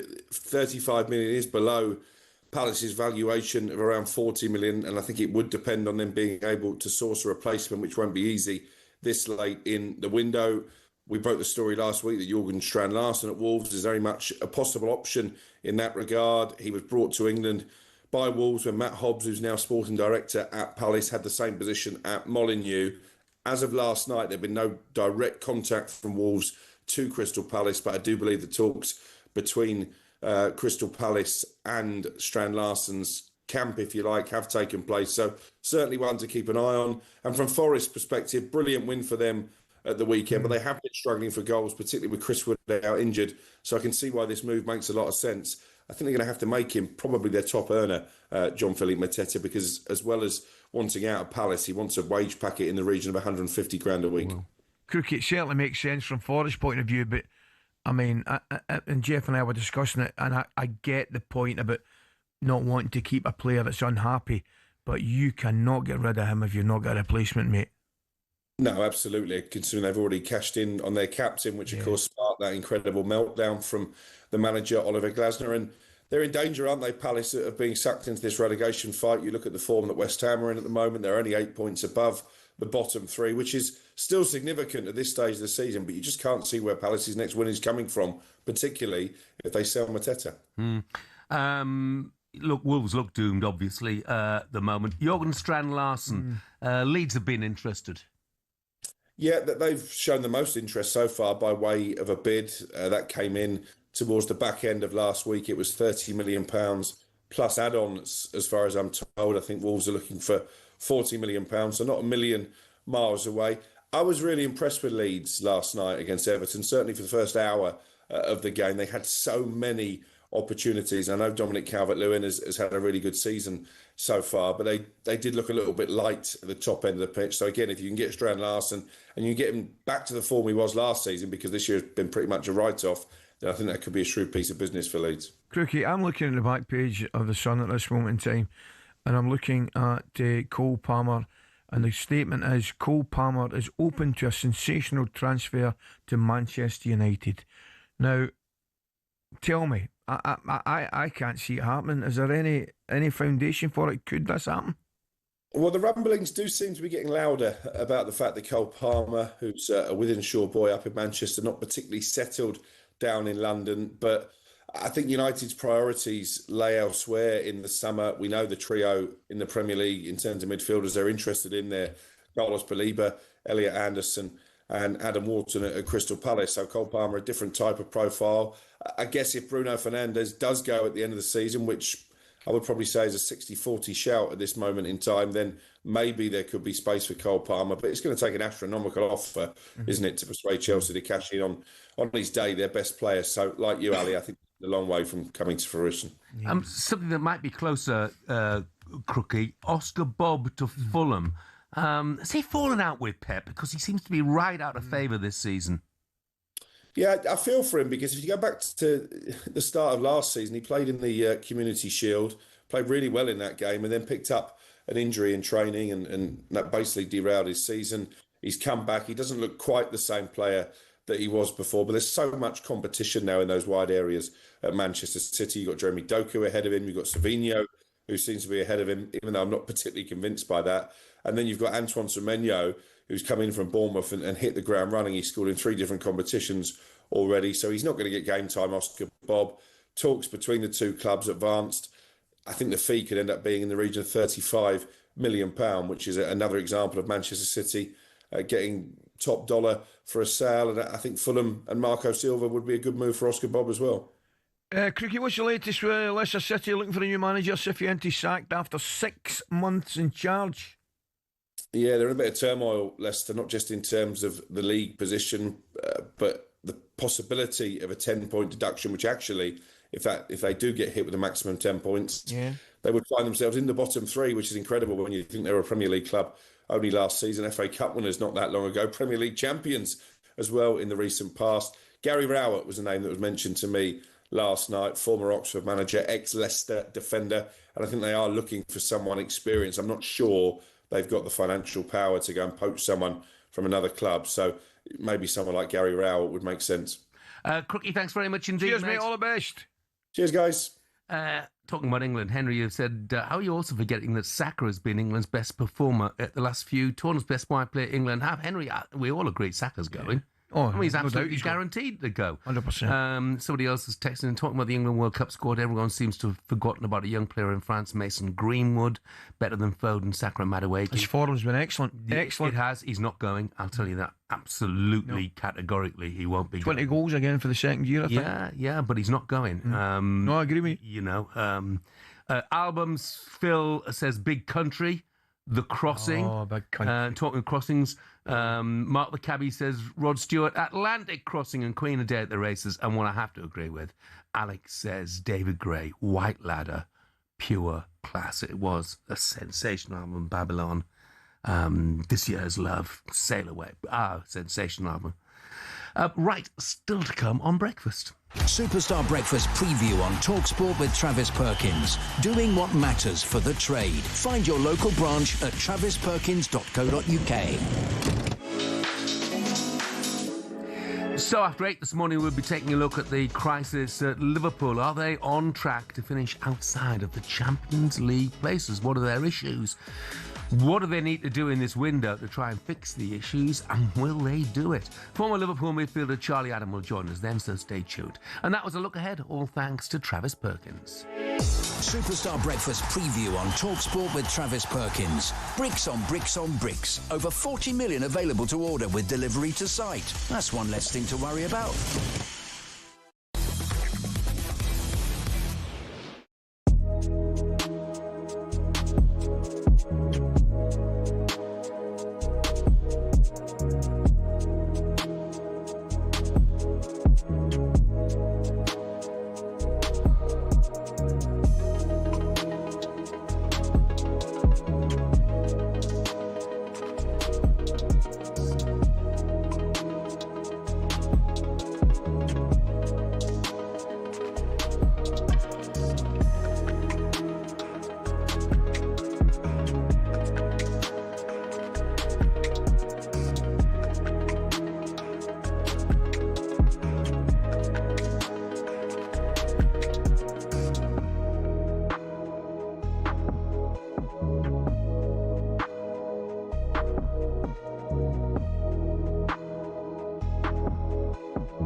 Good morning, 7:47, Tuesday, January the 27th. This is talkSPORT Breakfast with me, Jeff Stelling and Ally McCoist. We'll be hearing about your favourite albums of all time. Slightly different one from Abdul. He says a slightly different genre of music and a bit more for the younger listeners to what you great fossils have been naming. I'll take that. He says Kanye West and Graduation album. Are you familiar, Coisty? No. You fossil.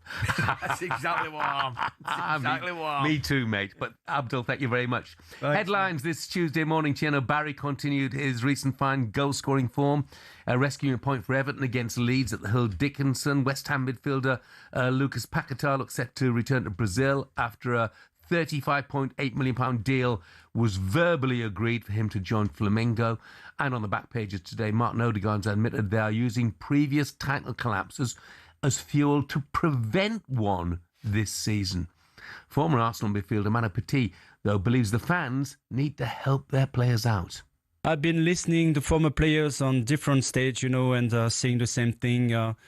Mental strains, are they going to lose the title, or the same thing and again every week like this, It's been like that against Liverpool after the game. It's been like that yesterday after the game, and I'm very tired about it. You're not having it? No, I'm not having it. Arsenal lose at home because and all the heads Arsenal go down. are still first, leading the table, 4 points, The last 5 games, if you took only the last 5 games, they are third on the table. Where are City, where are Aston Villa? They are far away from them, Aston Villa won yesterday at Newcastle. They lost last week at home against Everton. City is the same. They don't win every single game. So stop the negativity, especially for the Arsenal fans. I want you to support the team until the end. Stop. I want you to believe that they are able, they have the strength, the quality to win the title. I'm so tired of it. And it wasn't just the booing at the end, Coist. It was the sort of edginess, if you like, all the way through. Does that translate itself to the players? Oh, you better believe it. 100%. As I say, and I'll say it again, Jeff, I'll always fight for the right for the supporter to air his views, right? I think they're entitled to do that. I think they pay their money. And they're entitled to, within reason, as long as they keep it within reason. However, doesn't help, mate. I don't care what anybody says. And I know it's hard. I know it's extremely difficult to get behind your team when you're disappointed and you're frustrated. But it makes such a difference to the environment, the surroundings, and importantly, the players on the pitch. Never, ever underestimate the effect the fans have to the players on the pitch. As I say, they're entitled, but they got to remember, it doesn't help. And Emmanuel Petit, for me, is absolutely spot on. Arsenal, they're getting booed and they're showing their frustration. And as I said to one of the callers earlier, I think it was Kobe, I think that a lot of it is due to frustration / fear. Yeah. Probably fear more than anything. Yeah.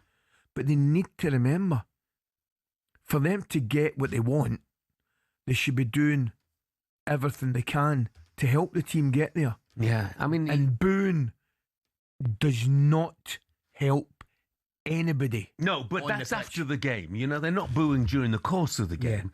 They can't help their edginess, can they? Of course they they've can't. seen it all before. Of course they can't. They fear it happening again.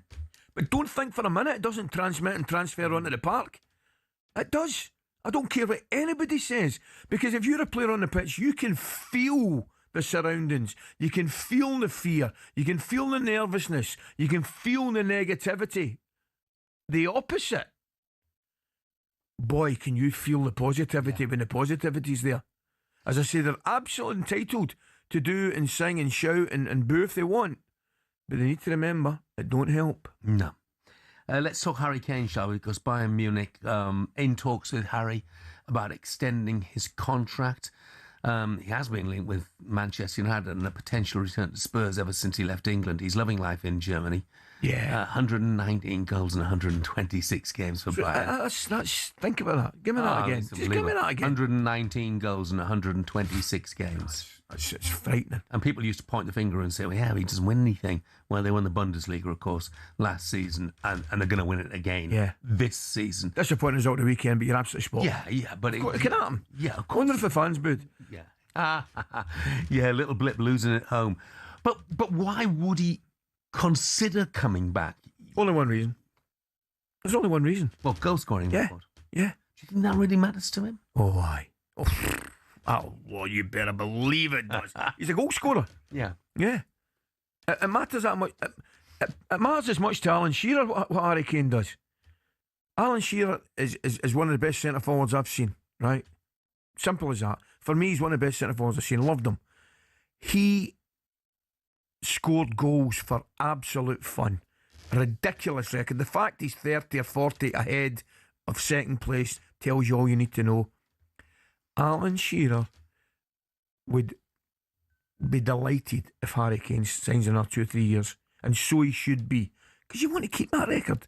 Flip side of the coin, that record to Harry Kane, if he came over and got it, I mean, you can argue it could stand for decades and decades. These records mean so much to goal scorers.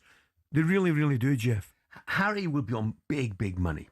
It would cost big money in terms of salary to bring him back over here. Would anybody be willing to take a punt on I think they would, yeah. Because you're almost... There's no guarantees, but you're as near a guarantee with Harry Kane he's going to get you 25, 30 goals a season and empty the planet. But Harry Kane has earned the position that he's in right now, where he must be absolutely loving life. Family would... It's an absolutely stunning part of the Europe, the world, in fact, where Bayern Munich is and at the training facility and all that stuff down. It's an amazing part of the world. Yeah. His family, I would imagine, would be incredibly settled. He will be as well. The move to Bayern Munich for Harry Kane, Jeff, could not have gone any better. Yeah, he's not quite in the media spotlight as the way he is here. Correct. And that's something you take into account as well. If Harry Kane is going to come back to England, his main two questions, or the main two things in his mind are, I need to go to a club that's going to win things, and I need to go to a club that's going to give me an opportunity to get that record. There are a few clubs that could do with a goal-scoring centre forward. Manchester United. United know this one. Liverpool. Yeah. And dare I say, Arsenal. Yeah. Couldn't go to Arsenal, could he? No, I don't think so. Well, could he? He's got a better chance of doing it because he's gone somewhere else, prior to it, and it's not a straight move, direct move. But I couldn't see it happening. I couldn't see that one happening. United would be the one.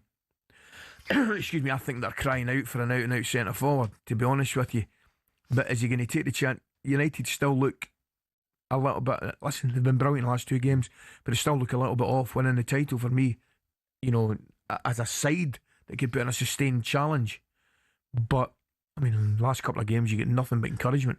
And you see him constantly linked with a return to Spurs.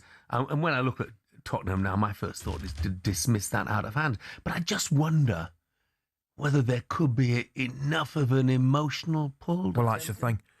Again, it's the emotional pull that takes you there. It's not the probability of winning a league. You're not going to Tottenham right now, no matter who you are, whether you're Harry Kane or MD, you're not going to Tottenham right now for the probability or even possibility at this moment in time of winning a league. So that would just be the heartstrings on that one. I mean, you could name 7, 8 other clubs which you would go to with an opportunity to win a title before Tottenham. Yeah. So, but the fact that he looks like he's going to sit down in Munich would indicate. I mean, I did say at the start of the show, and it's just my own point of view, and I would like to have seen it. If he wasn't going to come back to England, I'd like to have seen him go to Spain. I'd like to have seen him in that Barcelona side. I really would. Jamal and Rafinha and things like that. And I know with Lewandowski, I get all that, but I just think he'd be absolutely. He's a younger model of Lewandowski. That's exactly what he done is. Brilliantly for them as well. Of course he has. Yeah. Should we do a couple more albums? Let's go. Okay. Don't know who this one's from, but Alison Moyet and Alf has been suggested. Yes. Which is He was great. Cathal says Hotel California, the Eagles 50 years old this year. And what about this one? Stephen Enfield says Jailbreak, Thin Lizzy, good album. Sensational. Yeah, he said first band I saw, Rainbow Theatre, Finsbury Park, London, Brilliant. 1978. Full lineup, absolutely fantastic. Yeah, absolutely unbelievable. Brilliant. Steve says Hot August Night by Neil Diamond. He said he's watching out in Australia at the moment. It's a great season so far for his team, Sunderland. You're absolutely right. Thanks for all your suggestions this morning, being absolutely brilliant. There's another one left field here I've got to fling into the equation. Go on. Linkin Park, The Hybrid Theory. It's a tremendous album. Not sure it's your cup of tea, Jeff. I have to be quite frank with you. I'm probably sure it's not my cup of tea. Alan from Cornwall says Street Fighting Years by Simple Minds. Yeah, great album. Boys, brilliant. It's 2 minutes away from 8 o'clock. Coming up, we're joined live by the former Liverpool midfielder Charlie Adam to try and solve this crisis at Anfield. That's next.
What football ground are you thinking of when someone says this? Really tough place to go. Difficult place to go. Such a tough place to go. It's a tough place to go at the moment. It was a really difficult place to go, always. But what are the toughest places to go, really? We've scoured the planet to find out.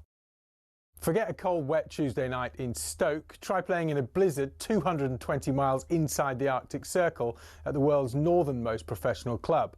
When Chelsea lost at Tromsø in Norway in the 97-98 Cup Winners' Cup, a massive snowstorm hit at half-time. These two boys and their brooms were absolutely no match for it.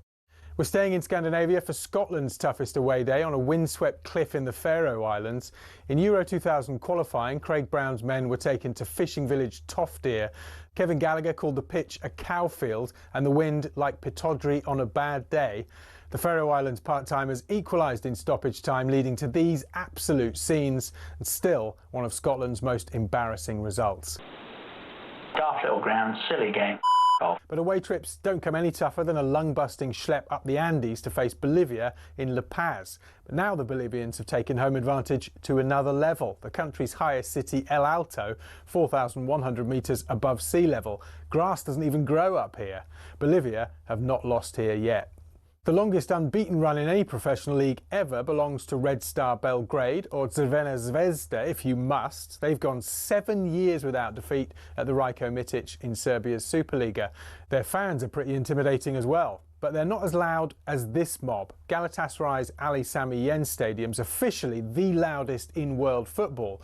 In a derby with Fenerbahce, Galatasaray fans set a Guinness World Record of 131 decibels. That's louder than Motorhead, and pretty tough to carry out your manager's instructions when you can't even hear them. However, our most intimidating away day is in Wales, where cameras can't enter and players can't leave.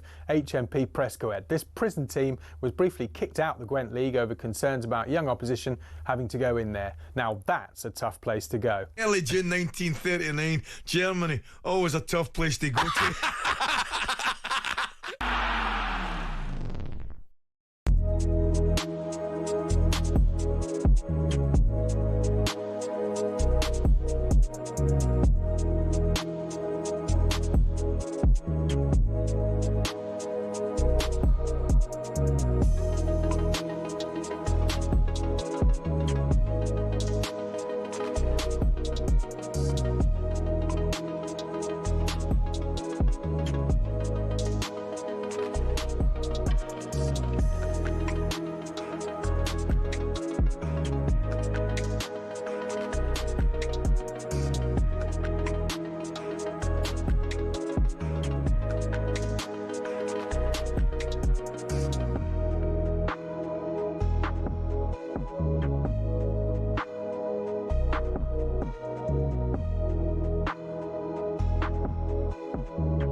That morning, it's almost 8:05. It's a wet and windy Tuesday, January the 27th. This is talkSPORT Breakfast with me, Jeff Stelling, Ally McCoist and Arnold Clark. Save on your next car in the real sale. It's the UK's biggest used car sale. Interesting text from Brendan in Epsom about booing. He says, I think the booing you're talking about is justified in some cases. Everton last night, just before half-time, were 1-0 down. They had the ball on the halfway line with a minute to go. Instead of putting it in the box, they played the ball around between players at the back. They didn't try to get it into the box at all. Football fans in general are getting sick of this. Every single game you watch is the same, backwards and sideways for 80% of the match. Football has changed, and not for the better. What do you make of that? I think it makes a valid point in terms of where the game's played. I do. I think it's very much possession based with a lot of sides now. Well, certainly more than it's ever been, Jeff. Yeah, and I would take his point. I think from a centre forward's point of view, the game's changed. I think there are less deliveries going from wide areas, and there are a lot more teams who try and play through you than go slightly more direct. So I understand what you're saying. There's nothing more frustrating than that, though, when you know the clock is running down. Oh, I know. And rather than get the ball into the box, they play it around at the back. Well, there's one thing more, frustrating for fans, and that's when your big centre-halves come up for a corner and you play it short and it eventually doesn't go in. That's more frustrating. Yeah, but that's frustrating for the centre-halves as well. Let's not forget that. Absolutely. But I do take the point. So it's a great text, Brendan. Thank you very much. Thanks, mate. Lots on the way for you this morning. Bournemouth midfielder Lewis Cook will join us after that brilliant late win against Liverpool on Saturday. Cracking game, wasn't it? And Bournemouth, doesn't matter who's in their starting 11, they score goals, don't they? What a story that is, Jeff. Amazing. Amazing. They score great goals as well, by the way. Actor, comedian and Spurs fan Paul Whitehouse will be here to tell us where on earth Tottenham go from here. So lots to come, but right now they might be champions, but it's all going wrong for Arne Slot and Liverpool. Bournemouth with a chance at the end, and it's scored! Oh my word! Right at the end! Ball bouncing around inside the penalty area. Everybody's running in every direction here, and in the end, it's been thrashed into the back of the net by Andy, I think it was. We're the only team that played Champions League that has 2 days in between this time. I think it's safe to say that a few players of ours ran out of energy. I mean, it's so difficult. I mean, a long flight back from France to Liverpool, Jeff, must have been so draining for the players on that private jet. This disgruntlement and this question mark over his job puts him in a place, I think, where he's got to take a risk. They've got to finish. I think the money that's been spent, they've got to finish in the top 5. It'll be 5 this year. This team have shown many times, if they are available, if we are fit, that we are a very, very, very, very competitive team against any team in the world. Have they shown that many times this season? Not really. No. They've been a disappointment, haven't they? But some of the performances, I say, it's funny. I mean, Marseille, they were absolutely excellent. Frankfurt away, excellent. You know what I mean? You could argue the better performances have come in the Champions League, Liverpool, but it just doesn't look right, and it hasn't looked all right, you know, all season for me, really. There's been, I don't know. I mean, if Arne Slot can't put his finger on it, I don't think I can either. Yeah. But there's certainly not been anything like the say we saw last year. Well, let's see if Charlie Adam can put his finger on it. The former Liverpool midfielder joins us now. Morning, Charlie. Good morning, Charlie. Good morning, you okay? Well, excellent, Charlie. Help me out, Charlie. I can't put my finger on it. Jeff can't put his finger on it. Put your finger on it for us. Well, I think the Champions League is totally different from the Premier League. I think there's a lot of low blocks in the Premier League. I think the Champions League teams will open up a little bit. And I've seen that against Marseille. I see Gabby said one about private jets and that. But the intensity of the Marseille game and, you know, what it takes at the players is the same players that have played regular. And it's taken its toll a little bit in the Liverpool team. And you've seen that away at Bournemouth, because if you think about Bournemouth, Newcastle, they're probably the top 3-4 high-intensity teams in the Premier League to play against. So there's a lot of factors into it. So, again, let's not get away from it. Liverpool Football Club shouldn't be performing to the level it's performing at with a quality of player, but it is. And the only solution to that is, you know, keep working hard, looking at the next game and hoping that these lads can get the form round, because at the moment the form's not there of what they're expected, and it's been a difficult season. I've seen a lot of Liverpool fans suggesting, Charlie, you know, that they don't really know what Liverpool are anymore. They knew exactly what they were under Jurgen Klopp, and that maybe the style that Arne Slot is trying to impose, I mean, probably as you and Coisty have already touched on, really, the style that he is trying to impose just isn't suited to the Premier League. Yeah, well, it was suited last year when they won the title.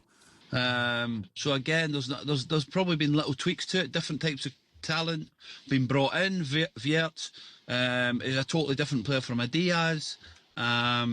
Again, bringing in different types of players. Ekitike come in, which, to be fair, Ekitike's done really well.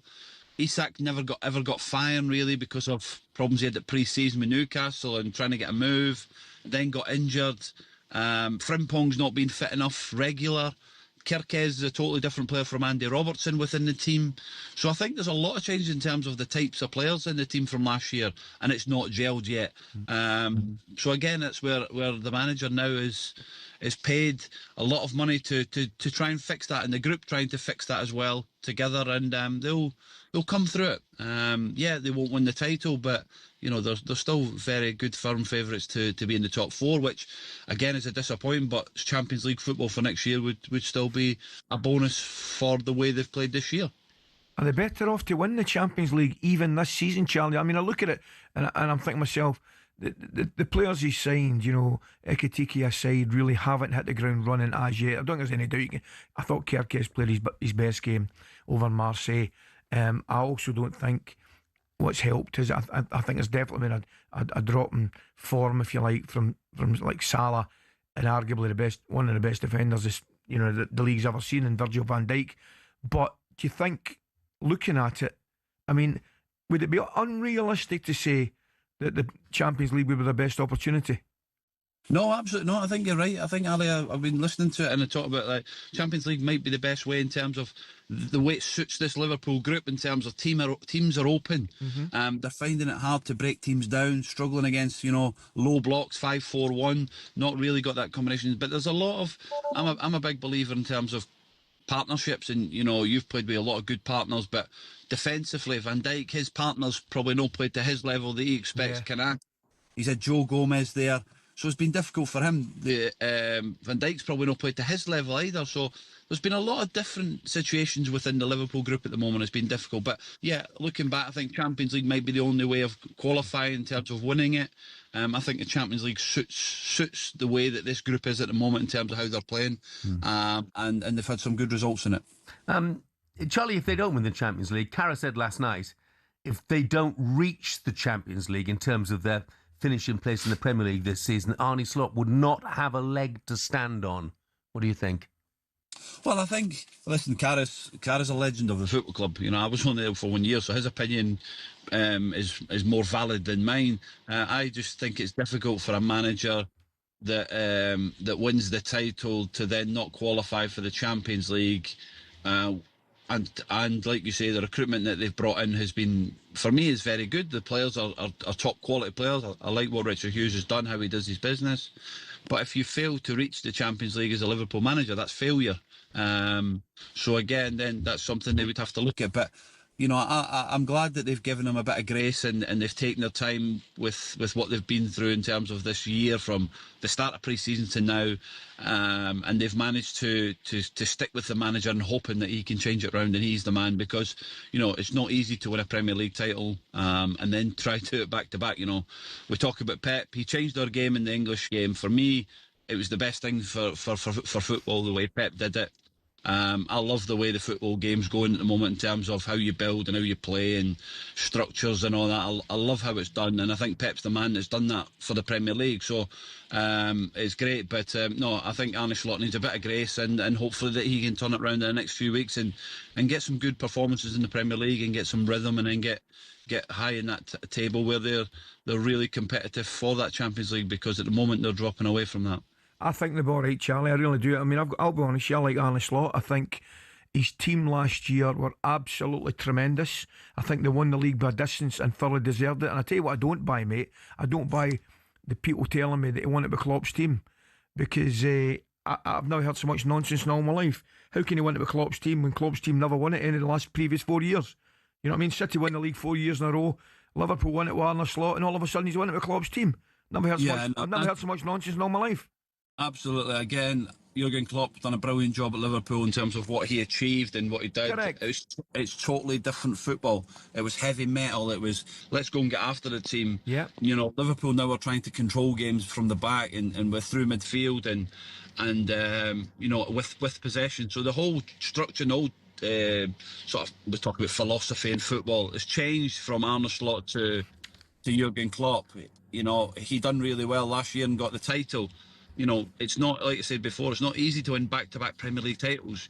Pep's done it in the last sort of few years, and he's done 4 in a row. That's incredible. So just shows the level of consistency that Man City were at. So, no, it's not easy. Slot's a very good manager and deserves the opportunity to keep going for me. Charlie, my producer's going to kill me. I need a one-word answer. Who's winning the league in Scotland? Oh, Ali, I think that result for the Rangers brings them right back into it. I was talking to Butch yesterday, and he's feels like he's in a good place. The club's in a good place. He's made some great saves, mate. Yeah, so I was talking to him yesterday, and I think Rangers are the ones that are coming up the rail at the moment. Charlie, thanks very much. Thanks, Charlie. Boy, have a good day, mate. Cheers. Text here saying Liverpool didn't play that well even last year when they won it. Everybody else was very poor. Oh, come on. Other teams have stepped up again this year, and the signings that Liverpool have made aren't good enough. But people won't mention that. Oh, come on. I'm not saying this. This is a Liverpool were brilliant last year. Yeah, they were for most of the season. Yeah, it dropped off at the end. But you're going to start booing in a minute. No, man, I'm just reading the text. I wasn't expressing my views necessarily. I'm just reading the text. I do think Arne Slot's under massive pressure, though. I think Carroll was right when he says they sort of lack physicality, and the sort of Dutch model Arne Slot seems to be building them around does not work. Klopp's team were far more aggressive. Far more on aggressive. The front foot. Yeah. They were good. Get the ball forward a lot quicker. We're going to get killed in a moment. So Chris says the new style of football is just like the new style of boxing. It's not about going gung-ho and going for the win. It's possession, not getting into a scrap, and no risk. Boring, says Chris, who describes himself as the broken Spurs supporter. Chris, you are not alone. Coming up, a member of the talkSPORT family starred on TV last night. Did rather well. We'll tell you more about that next.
Good morning, 8:21. This is talkSPORT Breakfast with me, Jeff Stelling and Ally McCoist.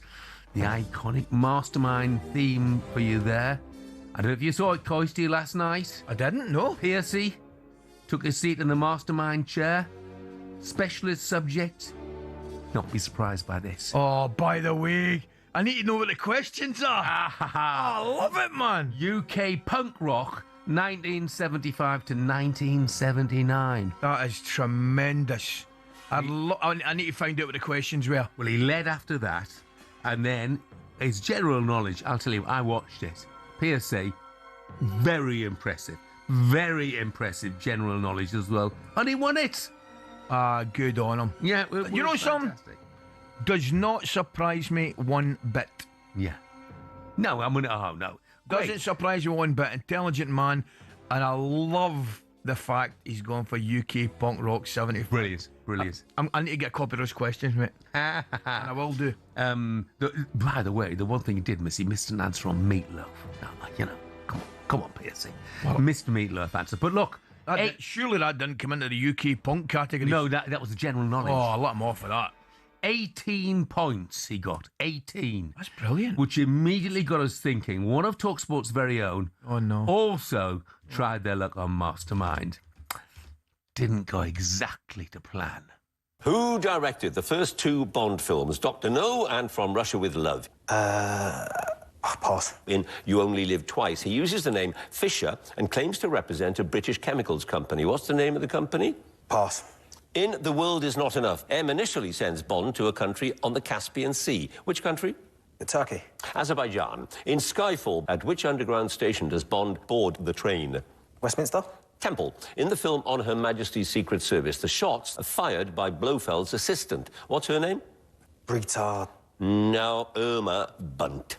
Eon Productions was founded by Albert Cubby Broccoli, and a Canadian film producer who'd worked on the kitchen sink dramas Look Back in Anger and Saturday Night and Sunday Morning.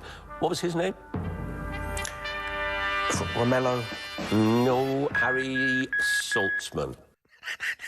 Stop it, Coisty. It's really rotten that you bring that up again. Bentley, this is for you. Boo. The thing I didn't realise, Coisty, was that was his specialist subject, and he got 0. Oh, Bentley, at least you did to go on. You did. They asked me. I mean, I don't know if you've been asked. They asked me, and they said you can answer questions on Hartlepool United. Yep. You know, you can pick a short period. And I said, what sort of muppet am I going to be if I'm asking questions on Hartlepool and I get them wrong? Exactly. You know, so there's no way I was doing that. I know. Would you fancy? I know. Did you fancy it go? It'd be ridiculous. There's something not right about going on in your specialised subject when Hartlepool United, and then the next guy going on and has been nuclear physics. You know what I mean? Hey, on the celebrity version, there aren't too many contestants who go for nuclear physics. I think Benny might get more if he I'd love to see you give it a go, Carl. I mean, I'd love to see O'Hara give it a go for obvious reasons as well. O'Hara and Gabby, that's my two. I'll go on if they go on. Brilliant. Yeah, yeah, exactly. If you're up against them, that would be. Come to think of it, if I was up against you three, I'd go on. Oh, yeah, absolutely. Okay, 8:25. Let's get the latest thoughts with Coral and John Hill. The Coral Daily Download on talkSPORT with Coral. We're here for the fans this season. 18 plus gambleaware.org. Hey, John, morning. John, good morning. Good morning, boys. How we doing? Good. Could you see yourself on Mastermind? Yeah, and I think, you know what, my specialist subject would be the history of Rochdale Football Club since 1907. Yeah, so. the trophies that Rochdale Football Club have won. You could do that. Oh, good grief. Come on, Jeff. John, I don't think there's any doubt, mate, you're coming out on top. If it was a choral contest, I mean, you're coming out on top with Simon and Steve-O, surely. I'd hope so, yeah. I don't know what the betting would be, but I'd like to think You're on, so. John, mate. They've got a good few years on me, haven't they? So, you know, they do say knowledge is king. So, yeah, it would be good fun, that. Just looking at last night, first of all, John. Yeah. Point for Leeds United. I think most Leeds fans would think that it was a decent point. What sort of price are they then to be relegated now? They look pretty safe. Yeah, they do, don't they? And I think that was a solid point for them, so I'd be quite happy with that. And they're out 6-1 in the relegation betting. So I think if you'd offered Leeds fans this at the start of the season, they'd have taken it, wouldn't they? And the three teams that are under pressure according to our betting, well, Wolves, obviously, 1-50, Burnley, 1-25, and then it's West Ham 4-9. But they have had a bit of a resurgence, West Ham, and they'll fancy the chances of surviving, but they've still got a lot of work to do because the next team in the betting are Forest at 11-2. Palace 6-1. So despite that resurgence from West Ham, they're still odds on for the relegation betting. That's what I said, John. I don't know whether you agree or not. I was at the game at the weekend. I thought they were terrific, thoroughly deserving the victory. Wide men, Somerville, Bowen, exceptional. I thought they played really well. But I think one of the biggest problems they've got are the teams above them. Palace aside, at this moment in time, they look as though they're all going to pick up points. And that's the issue, isn't it? When you win, other teams are winning above you. You're not making the ground, are you? So, we'll have to see. Big clubs, aren't they? West Ham, Forest, Leeds. These are big football clubs. So, it looks like one of them is going to go down this season. Throw you a curveball, maybe here, John. Coisty was asking Charlie Adam about who's going to win the Scottish Premiership. Are Rangers favourites now? Good question. Yeah, that was a big draw for Hearts at the weekend, wasn't it? Played well. They were a better side again, John. They were a better team. Were they? Yeah, they were. Yeah, no, it's still Celtic, would you believe? It's 6-4, and then it's 15-8 Hearts, 15-8 Rangers. So what I take from that is we haven't got a clue from here. All three teams have got a chance of winning. That is unbelievable, John. I can't remember that happening. I genuinely can't remember that happening. I can't. No, not in the top flight of any league in Europe, I don't think. It's basically pay your money here, take your choice of those three teams, and it's going to be a fascinating finish, isn't it? To the end of this season. So, while we're on the subject of throwing you curveballs, I'm going to throw you another one. Norwich, a brilliant result again last week. They've taken themselves, if not clear, certainly give themselves a little bit of distance to the relegation zone. But I take it, have Coventry slipped a little bit to win the title? Although, a little bit, 8-11. I'm sure Coventry was as short as about 1-3, 1-4 at one stage. I think they had about an 8-point lead or whatever it was. Maybe teams have games in hand, but I just wonder, are they just feeling the pressure a little bit? Slip points again.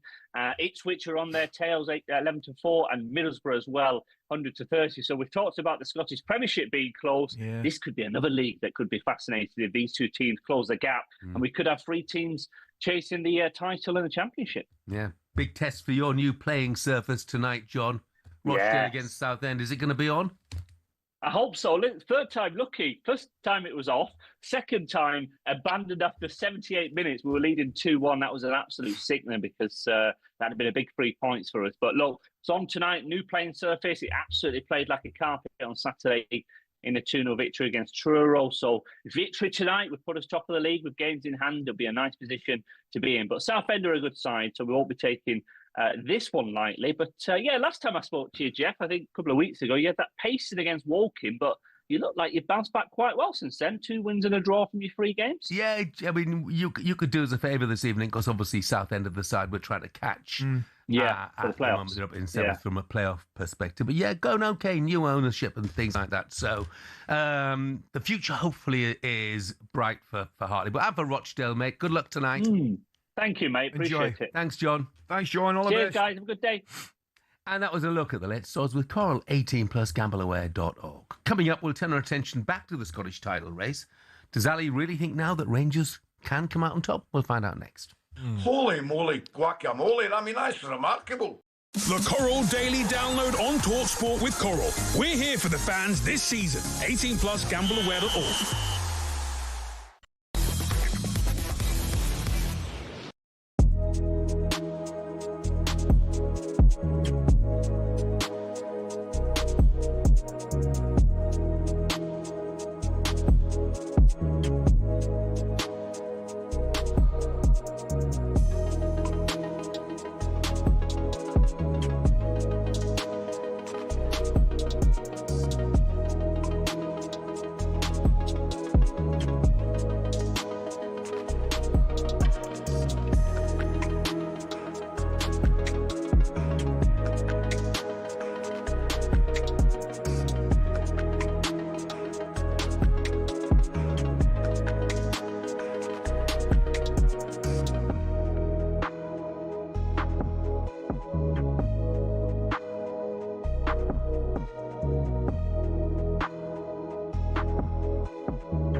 boxing. It's a sport that makes multi-millionaires out of the world's best fighters, but it's not as flush with cash as you'd think.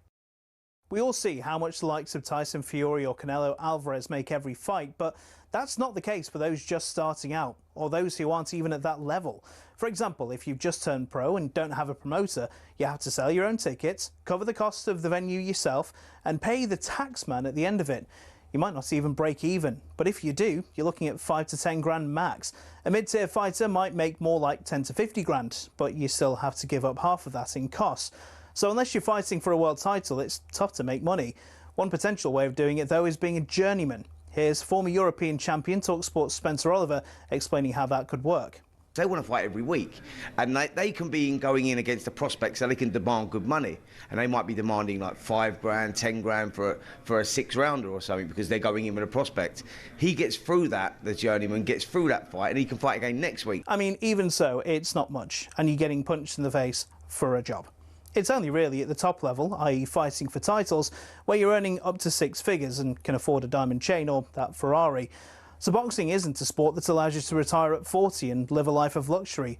Much like a lot of other sports and jobs in general, it takes an awful lot of luck quite early in your career to really make it worth your while.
Good morning, this is talkSPORT Breakfast with Arnold Clark. Save on your next car in the real sale. It's the UK's biggest used car sale. I'm Jeff Stelling Ally McCoist is with me. I'm going to talk Scottish football in a moment. It's getting a bit tasty at the top. But before we do, Ben in Sandbach says, Jeff Alley, if you think the Scottish League is close, have a look at the Polish league table. It is mental.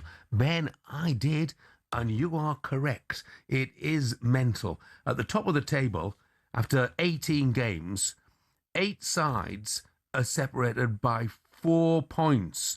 Wisla Plock lead the way, along with Gornik Zabras, on 30 points apiece. And then Jagiellonia, 29.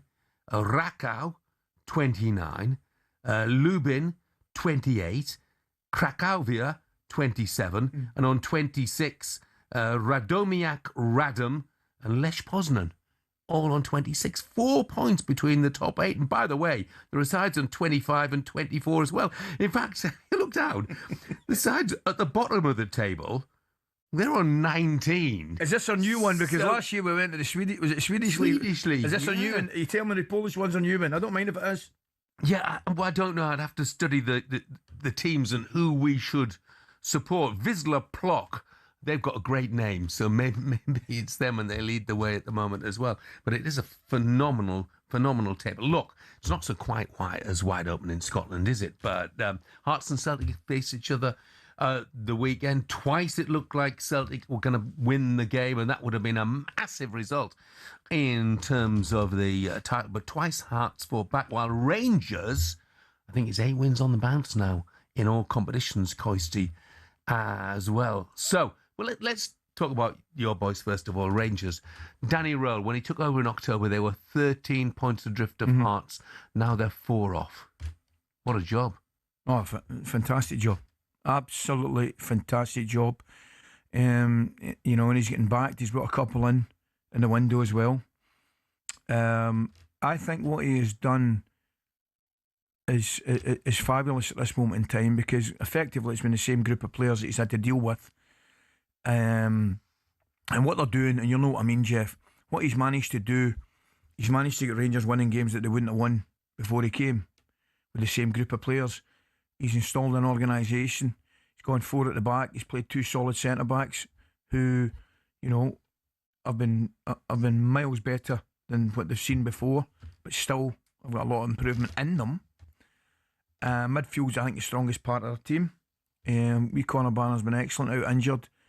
I just think Raskin and Diamondi are a bit of quality in there, and there's a belief about them. There's just a completely different feeling around the stadium and the pitch and everything.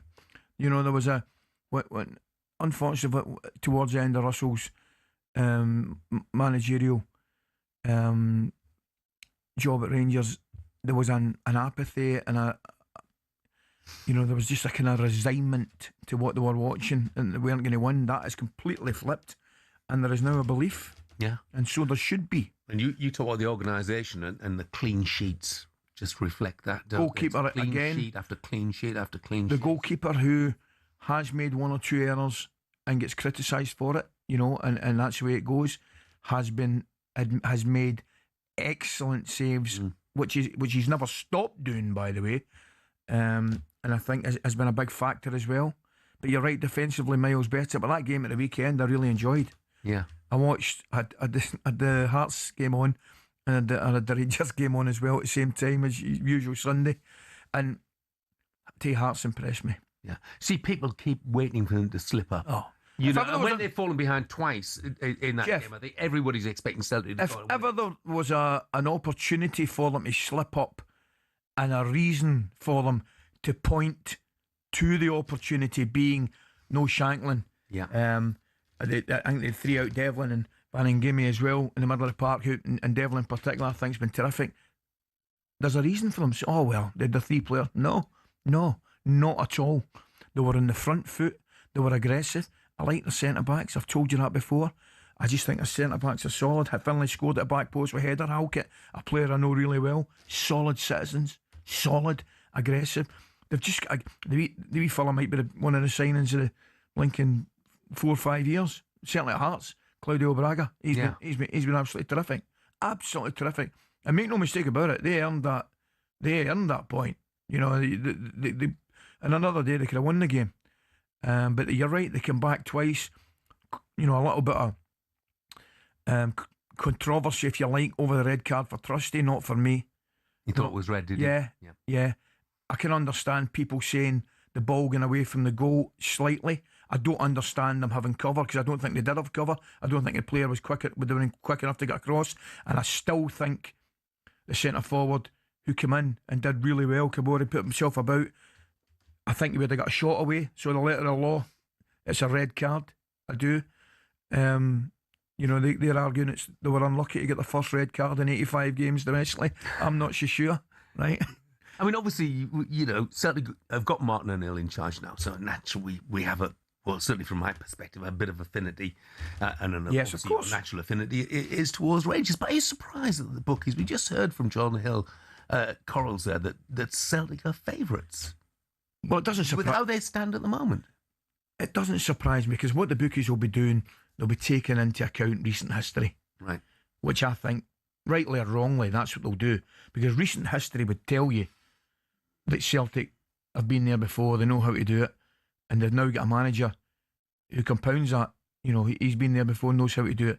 So I think that would have a major bearing in the way that the bookmakers look at things. That's certainly not the way Derek McInnes will look at things, or Danny Rowe. Far from it. And there's a train of thought come out now from the Hearts camp, believe it or not. I've spoke to a lot of the Hearts lads after it, ex-players who I value their opinion, great players and good football men, who reckon from what they've seen recently, it'll be between Hearts and Rangers. Oh, wow. I'm not so sure. Celtic look, they've gone from a very good performance in Italy against Bologna, you know, where Trusty, funnily enough, I thought was excellent, and they lost another man again, getting sent off. They've gone from that to back into the domestic situation where all of a sudden teams, and we've seen it with Manchester City, Jeff, they don't have the same fear. I'm not saying they don't have the same respect. Of course you'll have the same respect, but they don't carry the same fear factor. That's where Celtic are right now. It's where Rangers were, and it's where Celtic are. But while we're on the subject of Scottish football, it would be completely remiss and wrong of me not to mention Falkirk and Motherwell. Really. Motherwell have been... I think Motherwell on 3 points behind as well. And the Danish manager, I think Jens Askew, has got what a tune he is getting out of Motherwell. And I would take it a step further and suggest to you, from what I've seen in the last 7, 8, 9 weeks, that Motherwell might be playing the best football in the country. Right? And they're getting results. But John McGlynn, I mean, the 1-4 again, Kelly got a red card at the weekend, and the 1-4. But right now, if you were given the manager of the year in Scotland, it would probably be between, and it's certainly top flight, it would probably be between Derek McInnes at Hearts, John McGlynn at Falkirk, and Askew at Motherwell. And by the way, Robinson, who won the League Cup with St Mirren, is having a tough time that they can't pick up. But it really is one of the best seasons in Scottish top flight in Scotland for a long, long time. I think everybody's enjoying it. Brilliant. Thanks, Coisty. Jamie says, I thought Jeff was answering his specialist subject on Mastermind, the Polish Football League there. Tom says, dear Jeff, your pronunciation of the Polish football teams is atrocious. Tom, thank you so much. Right, let's head down under to get an update from the Australian Open. Tennis with talkSPORT's Toby Gillies. Morning, Toby. Morning. The Australian Open update on talkSPORT with TNT Sports. Every set exclusively live on TNT Sports. Subscription required. 18 plus. Terms and conditions apply. Morning, Jeff. Morning, Ali. Third seed Coco Gauff is having all sorts of issues today, mainly on her serve. She double faulted at least once in every service game of the first set of her quarterfinal, and even when they're going in, her second serves are only floating over, and that's the main reason that she's being battered by Ukraine's Elina Svitolina, who seeded 12 herself. The first set went 6-1. The second set, well, she's already been broken again, has Gauff. Svitolina 2-love up in this second set. She's never gone beyond the Australian Open quarterfinals, but this feels a huge opportunity now. Earlier world number one Arina Sabalenka won through. She'll play the winner of this. And there was a tough 4-set victory over American Lerner Tien for German third seed Alexander Zverev in the men's. He'll play either Carlos Alcaraz or Aussie favourite Alex de Minaur, who face off on Rod Laver later this morning. Toby, thank you very much. Thanks, Toby. Indeed. Now then, still to come on breakfast. Superstar Breakfast preview on talkSPORT with Benchmarx Kitchens and Joinery. Get trade prices on kitchens to suit all styles and budgets at Benchmarx.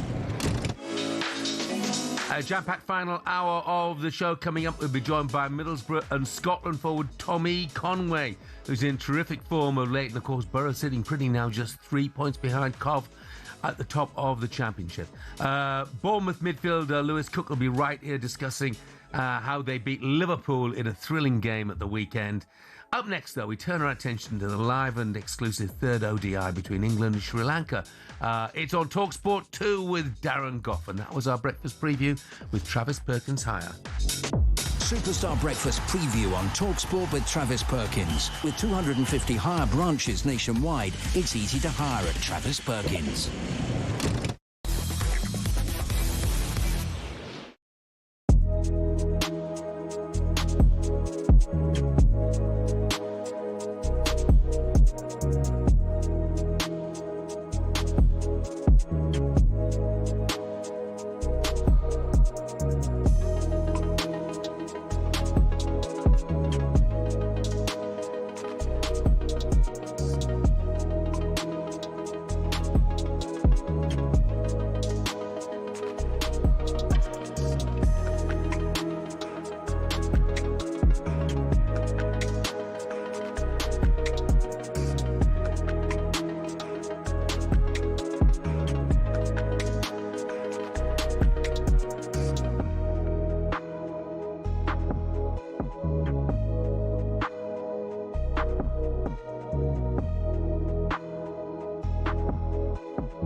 Good morning, 10 minutes away from 9 o'clock. Matt says, don't forget that John Carver is doing a great job in Poland at Lechia Gdansk.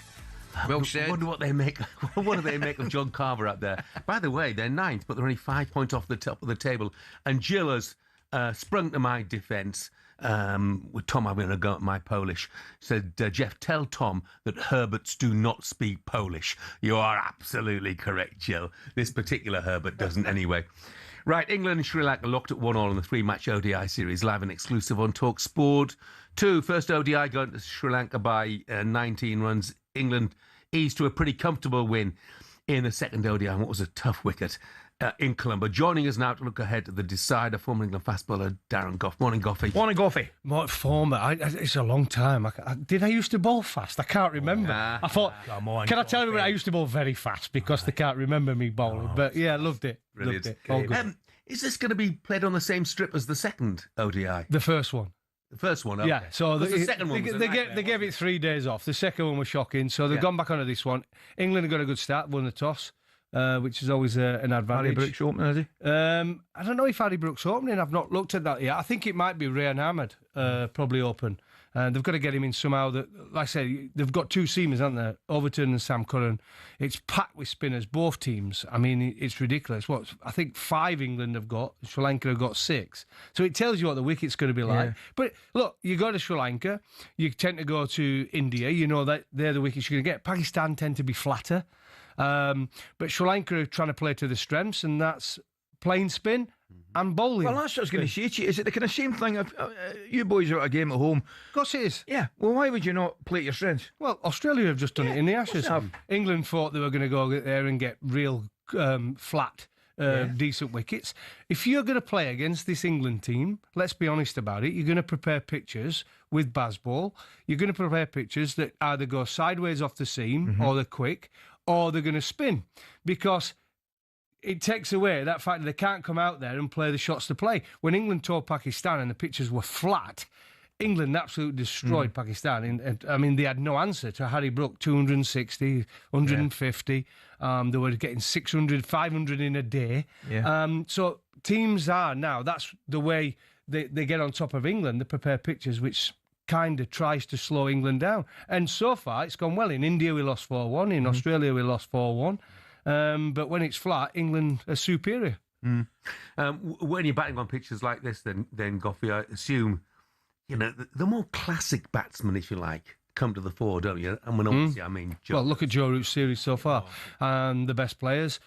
50-over cricket is more like Test cricket. You have to build an innings. You have to, in the middle overs, you have to knock it around as a batter. And at the end, you have wickets in hand, and then you can score anything. Even on any wicket, you could score heavily in the last 10 overs. So it's old school cricket, you know? And Joe Root has come to the party, hasn't he? And what a class act in all formats. He could still play T20, you know, but they don't pick him in that. They dropped him in 50 overs, let's not forget, not long ago. And then they brought him back and realised how good he is. For Sri Lanka, it's a bit different for them. The way they play, I think they have to come at England with a new ball and score, because that's the way they play. They've got a lot of bits and pieces cricketers in the middle order. So they're going to have to come to the party today. But the top of the order, Sri Lanka, I think, will play more of an aggressive brand and try and come at England's bowlers, because we've only got 2 seamers, get the spinners on as early as possible. And then the scores, what is the average score there this ground? 246, 247. First game, what did we get? 271. Sri Lanka got and won the game. So you can do your own work and think if they can get around 260, 255, you're in the game. Yeah, I've read that wrong. Obviously, it said Harry Brook gets the bat first. It's because he won the toss. Obviously, that's not right. I've read it wrong. Here's one for you. World Cup. What have we got to look forward to? Well, it's a pressure World Cup for England. We're not going to see Bangladesh there. We've seen the fallout from that. I was just there for 3 weeks. You enjoyed it? Yeah, absolutely. I enjoyed it, but it was hard work not being able to have a glass of vino now and again. So that was difficult, but the cricket was good, you know. Bangladesh had a good side. I thought they could have been dangerous in this World Cup. But yeah, well, the similar play at Scotland, won't it? Yeah, well, good luck to Scotland. Thank you very much. I mean, no warm-up, straight in at the deep end. Hey, but money in the bank, mate. Correct, money in the bank for the... And there's no pressure on Scotland going whatsoever. So I'm actually pleased for them. Yeah. I'm disappointed, but... politics is coming to cricket, and Bangladesh are going to be missing. But all the best to Scotland. I think it's a great opportunity for a lot of their players to go out there to a World Cup, and it's a great place to go. You know, India, Sri Lanka, where the World Cup's going to be, and I mean, it's a free pass for them, absolute free pass. But England in T20 cricket, I think have got a good side. I don't think they've any issues whatsoever. 20 overs, they play the brand of cricket we play, perfect. If you could take it home and say, if England were to play a game tomorrow and have a chance of winning a competition, what would it be? Yeah. T20. That'd be the one. Yeah, absolutely. I think. Who would your favourites be?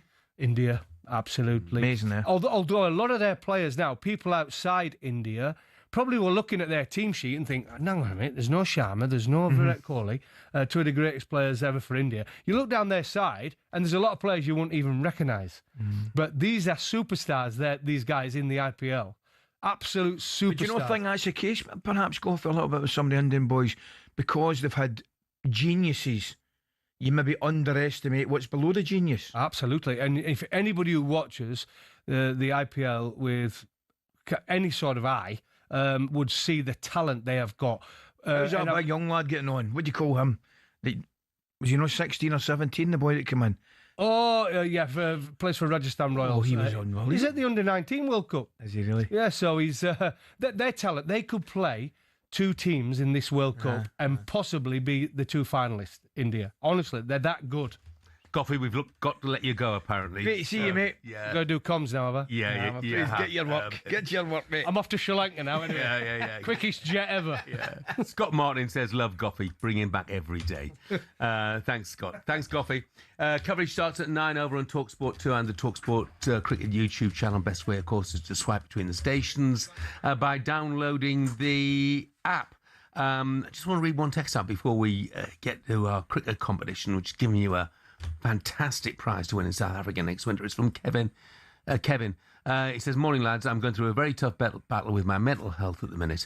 Since I've begun to fight back, I've started listening to your show every morning. I just want you to know that it gives me a good start to each day and helps me get ready to tackle every day. So I just want to say thank you. Well done, Kevin. No, thank you, Kevin. Thank you for listening, and keep it going, pal. Keep going, pal. Right, if you do like your cricket, listen up. England returns to South Africa next winter, and as always, the Barmy Army will be out there in force, and you could be too. That'd be a great trip, that. We're giving away a week for 2 at the 2027 New Year's Test in Cape Town.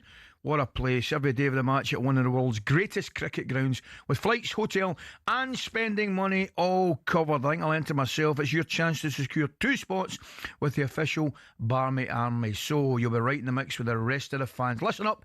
Here's how to enter, guys. Yeah, for your chance to win, text the word WIN, just W-I-N, to 83338. Text costs £2.50 plus your standard network rate, or you can call 0343 418 7260. Lines close on the 6th of February at 4. That's when you'll need to answer your phone if it rings. 18 plus. UK residents only. This is a network promotion. Full T's and C's at talksport.com. So for your chance to win, text the word WIN to 83338 and do it now. And Jill's texted again and said, Jeff, please tell Goffey he's looking really well. Has he been training?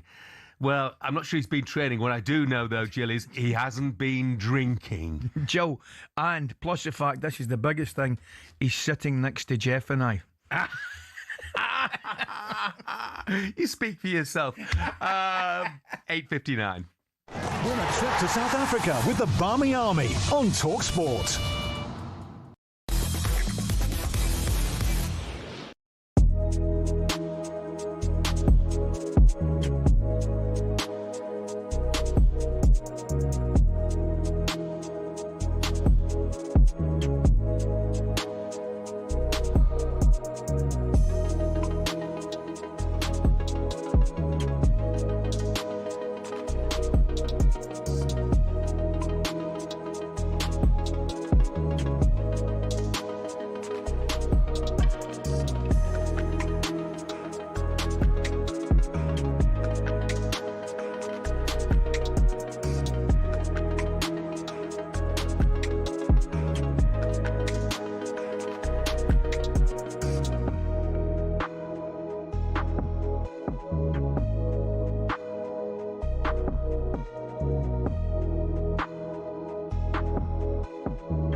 What football ground are you thinking of when someone says this? Really tough place to go. Difficult place to go. Such a tough place to go. It's a tough place to go at the moment. It was a really difficult place to go, always. But what are the toughest places to go, really? We've scoured the planet to find out. Forget a cold, wet Tuesday night in Stoke. Try playing in a blizzard 220 miles inside the Arctic Circle at the world's northernmost professional club. When Chelsea lost at Tromsø in Norway in the 97-98 Cup Winners' Cup, a massive snowstorm hit at half-time. These two boys and their brooms were absolutely no match for it. We're staying in Scandinavia for Scotland's toughest away day on a windswept cliff in the Faroe Islands. In Euro 2000 qualifying, Craig Brown's men were taken to fishing village Toftir. Kevin Gallagher called the pitch a cowfield and the wind like Pittodrie on a bad day. The Faroe Islands part-timers equalised in stoppage time, leading to these absolute scenes, and still one of Scotland's most embarrassing results. Daft little ground, silly game. off. But away trips don't come any tougher than a lung-busting schlep up the Andes to face Bolivia in La Paz. But now the Bolivians have taken home advantage to another level. The country's highest city, El Alto, 4,100 metres above sea level. Grass doesn't even grow up here. Bolivia have not lost here yet. The longest unbeaten run in any professional league ever belongs to Red Star Belgrade, or Crvena Zvezda if you must. They've gone 7 years without defeat at the Rajko Mitic in Serbia's Superliga. Their fans are pretty intimidating as well, but they're not as loud as this mob. Galatasaray's Ali Sami Yen Stadium's officially the loudest in world football. In a derby with Fenerbahce, Galatasaray fans set a Guinness World Record of 131 decibels. That's louder than Motorhead, and pretty tough to carry out your manager's instructions when you can't even hear them. However, our most intimidating away day is in Wales, where cameras can't enter and players can't leave. HMP Prescoed. This prison team was briefly kicked out the Gwent League over concerns about young opposition having to go in there. Now that's a tough place to go. Early June 1939, Germany, always a tough place to go to.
Good morning, 9:05 on Tuesday, January the 27th. This is talkSPORT Breakfast with me, Jeff Stelling Ally McCoist, Northern Clocks Real Sale. Huge savings to be had on over 20,000 used cars. Now, Chelsea have started well under Liam Rosenior. One clear issue, though. Cole Palmer missed out again at the weekend through injury. Reportedly unsettled in London just 2.5 years after his move from Man City. Could a move to Manchester United be on the cards? The back page of The Sun says that could be the case. Do you think there could be issues for Cole Palmer in London at Chelsea? He hasn't looked himself this season. Oh, injuries haven't helped as well, Jeff. No, I mean, I think when he plays, there's no doubt his talent. Oh, yeah. Lovely player. I thought he should have played more the last major tournament. It escapes me, but England, when obviously I think looked exceptional. I think Harry Kane probably played a little bit too much at a particular tournament. Yeah, the Euros. Yeah. And I don't think Cole Palmer played enough. I think on form, he plays in the England team. It's whether one of the problems that these guys have all got is the strength and depth and the competition that they've got for places in there. I mean, the fact that you and I are probably in agreement that if there's a game today, Morgan Rogers starts before Palmer, Foden and Bellingham, that's what I think happens. I shouldn't be putting words in your mouth, but I think if there's a game today, I think your 10's Morgan Rogers, right? Yeah, I agree. Now, if he's getting in that team before those three players I've mentioned, that is absolutely incredible, the talent that he's potentially leaving out. But I don't think he'll play Palmer in a wide area, and I don't think he'll play Foden in a wide area. So I think they're all fighting for the 10. Yeah, I agree. And unfortunately, for whatever reason, Cole hasn't been able to nail down that Chelsea starting position this season. Obviously, there were a couple of little strops under the previous manager. We're led to believe it was the input of the medical team who said he can only play so many minutes. But I think he finds it hard to hide his frustration because he wants to play.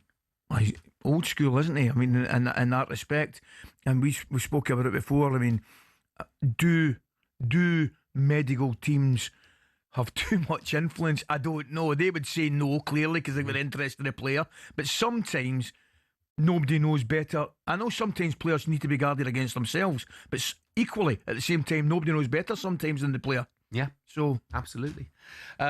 We shall see how much football it gets in coming weeks. Now, Middlesbrough flying in the Championship this season. They're second in the table. Great result for them last night as well. Coventry losing at Norwich. It means they sit just 3 points behind the leaders. They're 5 points clear of the chasing pack as well. And somebody's enjoying life at the moment is Tommy Conway. Double at the weekend in the 4-0 win over Preston. I'm delighted to say that Tommy joins us now. Morning, Tommy. Very good morning, Tommy. Good morning. Well, it must be an understatement, Tommy, to say you're enjoying life at the moment. I mean, the team's sitting pretty in second place at the moment. You've got 3 in your last 2. You're scoring a load of goals, the team as a whole and you individually. Couldn't be going much better, could it? I know, yeah. I mean, we went through a little rough patch and then we've come out the end of that, and then in the league we've won 4 and 4. So I think in the Championship, it's hard to do. And when you go on runs like that, you naturally find yourself at the top of the league, and hopefully long may that continue. Difficult question for you, Tommy, but with Kim Hellberg in charge now, what would you say are the biggest differences? Has he changed much? I feel like he hasn't really changed much in terms of out of possession. We're still a high pressing side, and I feel like under Rob we did have that. I feel like going forwards he's tried to tweak a few things in terms of getting more bodies into the box and arriving in the box in different areas. So I wouldn't say he's changed too much, but he's tweaked things in ways. Yeah. I mean, when you say about getting bodies into the box, I mean, Borough have scored 13 in their last 4. Obviously, as you said, all wins. I mean, I follow Borough pretty closely. I can't remember the last time they scored 13 goals in 4 games, mate. I know. I think, it's a credit to how we train every day. Like, every time we go onto the training pitch, we know exactly what we want to do on a game day as well. So I just feel like we're so clear in our minds on a game plan, and we take that into the game. And like you said, we're able to score 13 in our last 4, and yeah, hopefully we can do that in the games coming up as well. Tommy, I mean, we speak about it often. Jeff and I absolutely love that league. It's arguably the most competitive league in the country. It really is. Games Saturday, Tuesday, coming thick and fast. I'm looking at your next 2. I mean, Norwich seem to they've seriously turned a corner, and as of Sheffield United, who had another brilliant result at the weekend, down to 10 men, I think will beat Ipswich. So I mean, the games do come thick and fast, but none of them can you take anything for granted. No, I don't think I need to tell you. I think you boys know that this league, that anyone can beat anyone. And I watched the game last night, Norwich v Cov, and Norwich looked really good in my opinion. So it's going to be a tough game on Saturday. And like you said, Sheffield, they've turned the corner from their struggles at the start of the season as well. So we're not going to take anyone for granted, especially in the position that we're in at the minute. There's 17 games left, and we know what the division can spit out at you if you take anything for granted. So yeah, we're going to go game by game, and hopefully we can come out on top. Yeah, I mean, look, obviously, so many of your players at the moment seem to be absolutely the top of your game. Yourself, obviously, I mentioned the goals, 3 in the last 2, half a dozen so far this season. And I'm looking at Morgan Whittaker as well. I think he's got 11 for the campaign so far. And he's been a revelation this season. Yeah, Morgs has been top. We've always seen it in training, and we always just said to him, keep working hard, and eventually, it's going to drop for you. You've probably been in teams where players have gone through spells where it hasn't quite fell for him, but this season Morgs has really fell for him, and I feel like I speak on behalf of everyone at the club, like everyone's buzzing for him. Tommy, tell me, I mean, we're probably more documented with the top flight, with the support at Newcastle and indeed Sunderland up the road, but I'll bet the place is absolutely on fire. This town, I say it to everyone since I've come up here, it's a massive football environment around the area. Everyone's Middlesbrough till they die, so even going out, doing your local shop, you can't bump into a fan without, building the excitement within it. So yeah, I feel like for me, being at a club like this, where football's everything and they're so passionate about their football, you just want to give back to them. So yeah, hopefully we can achieve something great and give back to them this year. Got to talk about Scotland, Tommy. I mean, I think you're just 23, aren't you? You went to the Euros with Scotland. How hopeful are you in this sort of form that you can gate crash that World Cup squad? Yeah, obviously I'm aware that there's a World Cup in the summer, obviously. I'm not going to get too ahead of myself though, at the end of the day, my form at my club's going to get me to the World Cup. So I've just got to focus on playing for Middlesbrough week in, week out, performing, scoring, assisting, doing my best. And if that gets me to the World Cup, then great. Tommy, think about it, mate. Fantastic finish to the season. Your goals get you promotion, and then a wee game against Brazil. How does that grab you? Yeah, I don't want to dream. I know, like but that, I'm thinking it for you, mate. I'm dreaming it for you. Unbelievable. Yeah, I wish. Brilliant. Well, look, you've been in those Scotland squads before, so in this sort of form, there's no reason why not. I mean, who's the best outside of yourselves? Who's the best team you've seen in the Championship so far this season, Tommy?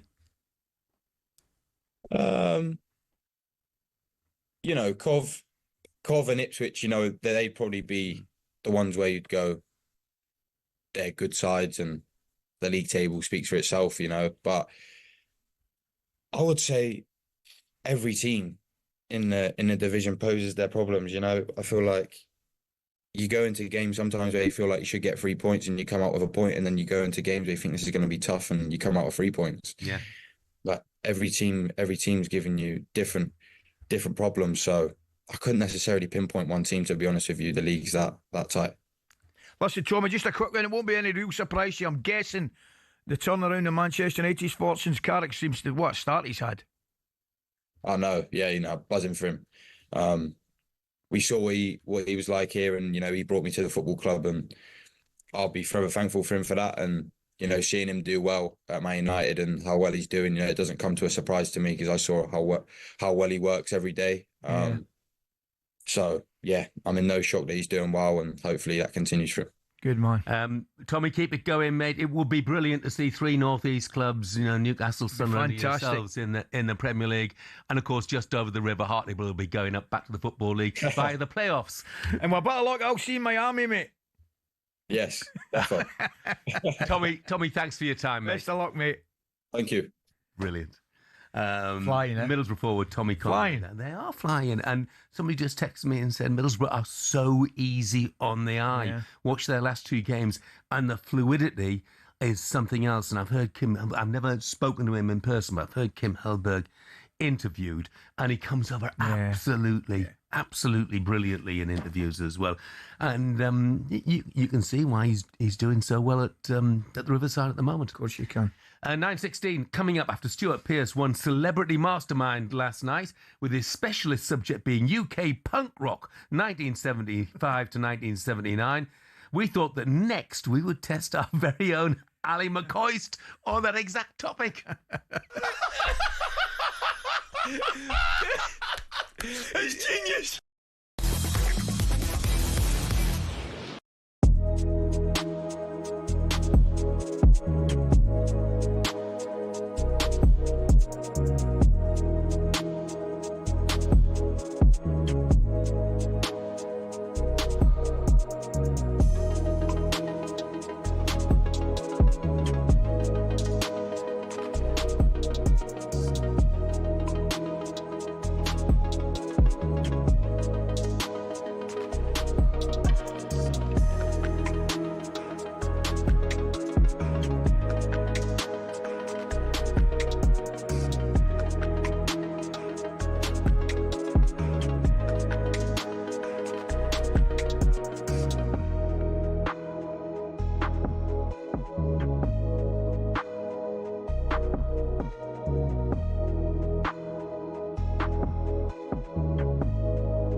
Good morning, this is talkSPORT Breakfast. I'm Jeff Stelling Ally McCoist is with me. Cricket's underway on talkSPORT 2. Watching for talkSPORT, Sam Ellard. Morning, Sam. Good morning, Sam. Morning, boys. A quiet start in Colombo. Into the fifth over. England, the 17 without loss. England winning the toss for the first time this series and choosing to have a bat first.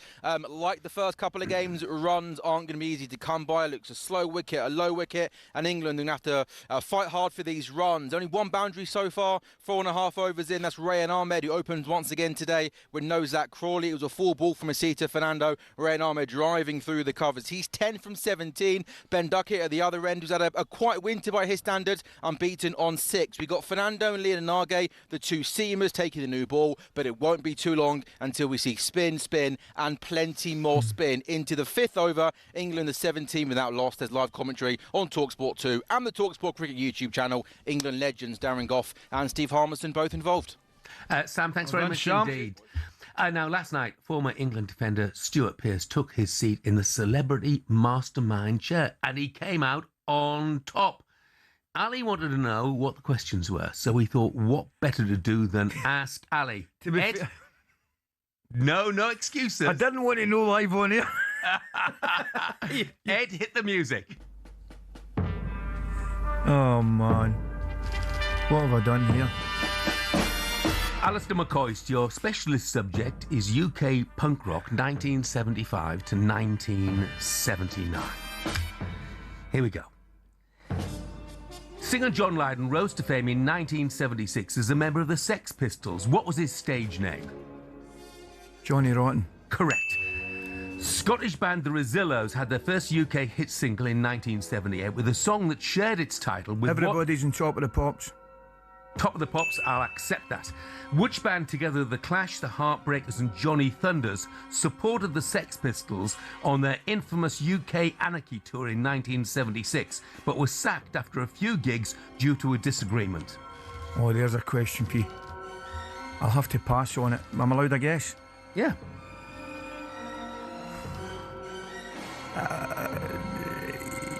Crass.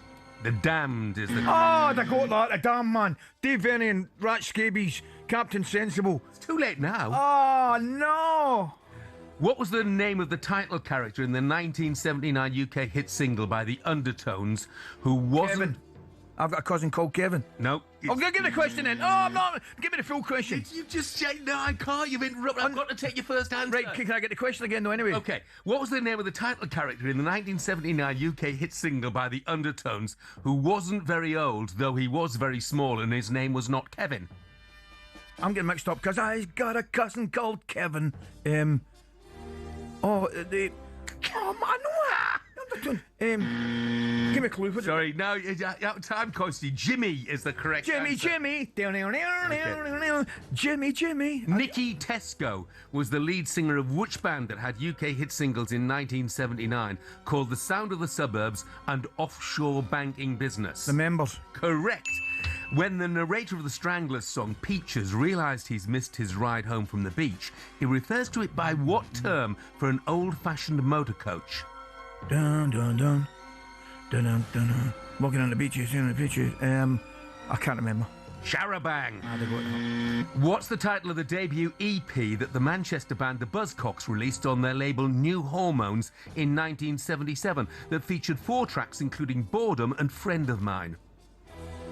And also Orgasm Addict, I think. Pete Shelley, Homo Sapien. Spiral Scratch. What 1979 hit single for The Jam, according to the lyrics, is focused on a row going down near Slough? Correct. What was the stage name of Marianne Elliott Said, the lead singer of a band whose hits included The Day the World Turned Dayglow and Identity?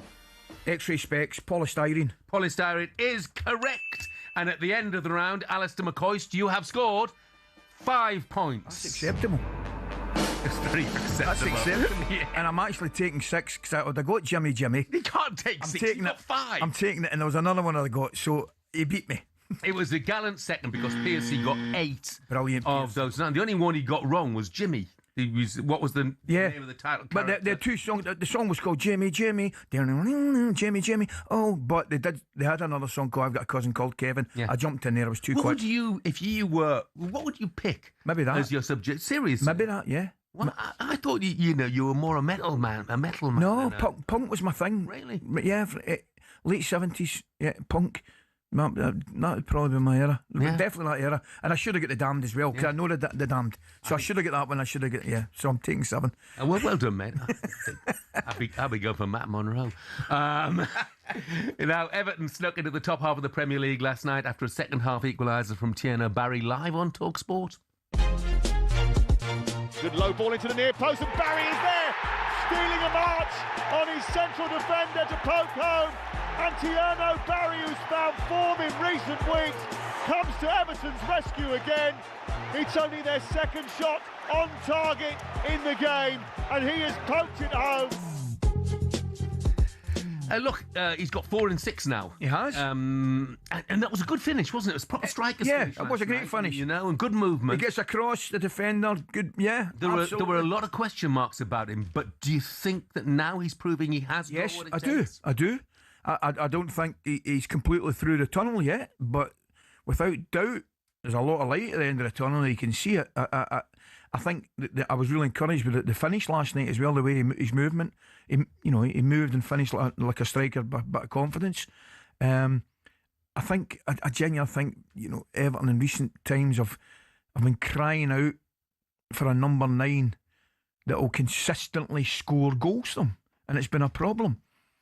On current form, he's given himself a real opportunity and chance to be that person. I mean, you go back to Calvert-Lewin, who couldn't stay fit, and they've had other centre forwards who couldn't, maintain. Well, he was behind Beto in the pecking order at one stage, wasn't he? So, and he's now definitely ahead of it. Yes, Beto, I don't think would guarantee the goals that a centre forward playing at a top club should. I think he'd chip in with a few, but I don't think he's consistent enough to get you. I mean, if you can get an Everton centre forward scoring 12 to 15 goals in the league, I don't think that's too bad. No. I really don't think it's too bad. I said he's not there yet, but what we've seen in recent games, I think Davey and the Everton fans would be pretty encouraged. Yeah. David Moyes has made it quite clear he's not the finished product. No, yet, he's not. But my word, he is getting there. That is for sure. You have impressed Alan. He says, Alistair McCoist, well done. Amazing answers, and your late 70s music knowledge is immense. Thank you. The Jam and the Undertones are 2 of my favourite bands. How are the lads? Me too. Different class. Yeah, well, I'm not sure what knowledge is immense. Piercy walloped him. I should have got the Damned and I should have got Jimmy. Anyway, look, I was impressed, believe you. Coming up, we're joined live by the Bournemouth midfielder Lewis Cook. He's with us next.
Boxing. It's a sport that makes multi-millionaires out of the world's best fighters, but it's not as flush with cash as you'd think. We all see how much the likes of Tyson Fury or Canelo Alvarez make every fight, but that's not the case for those just starting out, or those who aren't even at that level. For example, if you've just turned pro and don't have a promoter, you have to sell your own tickets, cover the cost of the venue yourself, and pay the tax man at the end of it. You might not even break even, but if you do, you're looking at 5 to 10 grand max. A mid-tier fighter might make more like 10 to 50 grand, but you still have to give up half of that in costs. So unless you're fighting for a world title, it's tough to make money. One potential way of doing it, though, is being a journeyman. Here's former European champion talkSPORT's Spencer Oliver explaining how that could work. They want to fight every week, and they can be going in against the prospects, so they can demand good money, and they might be demanding like 5 grand, 10 grand for a 6-rounder or something because they're going in with a prospect. He gets through that, the journeyman gets through that fight, and he can fight again next week. I mean, even so, it's not much, and you're getting punched in the face for a job. It's only really at the top level, i.e. fighting for titles, where you're earning up to 6 figures and can afford a diamond chain or that Ferrari. So boxing isn't a sport that allows you to retire at 40 and live a life of luxury. Much like a lot of other sports and jobs in general, it takes an awful lot of luck quite early in your career to really make it worth your while.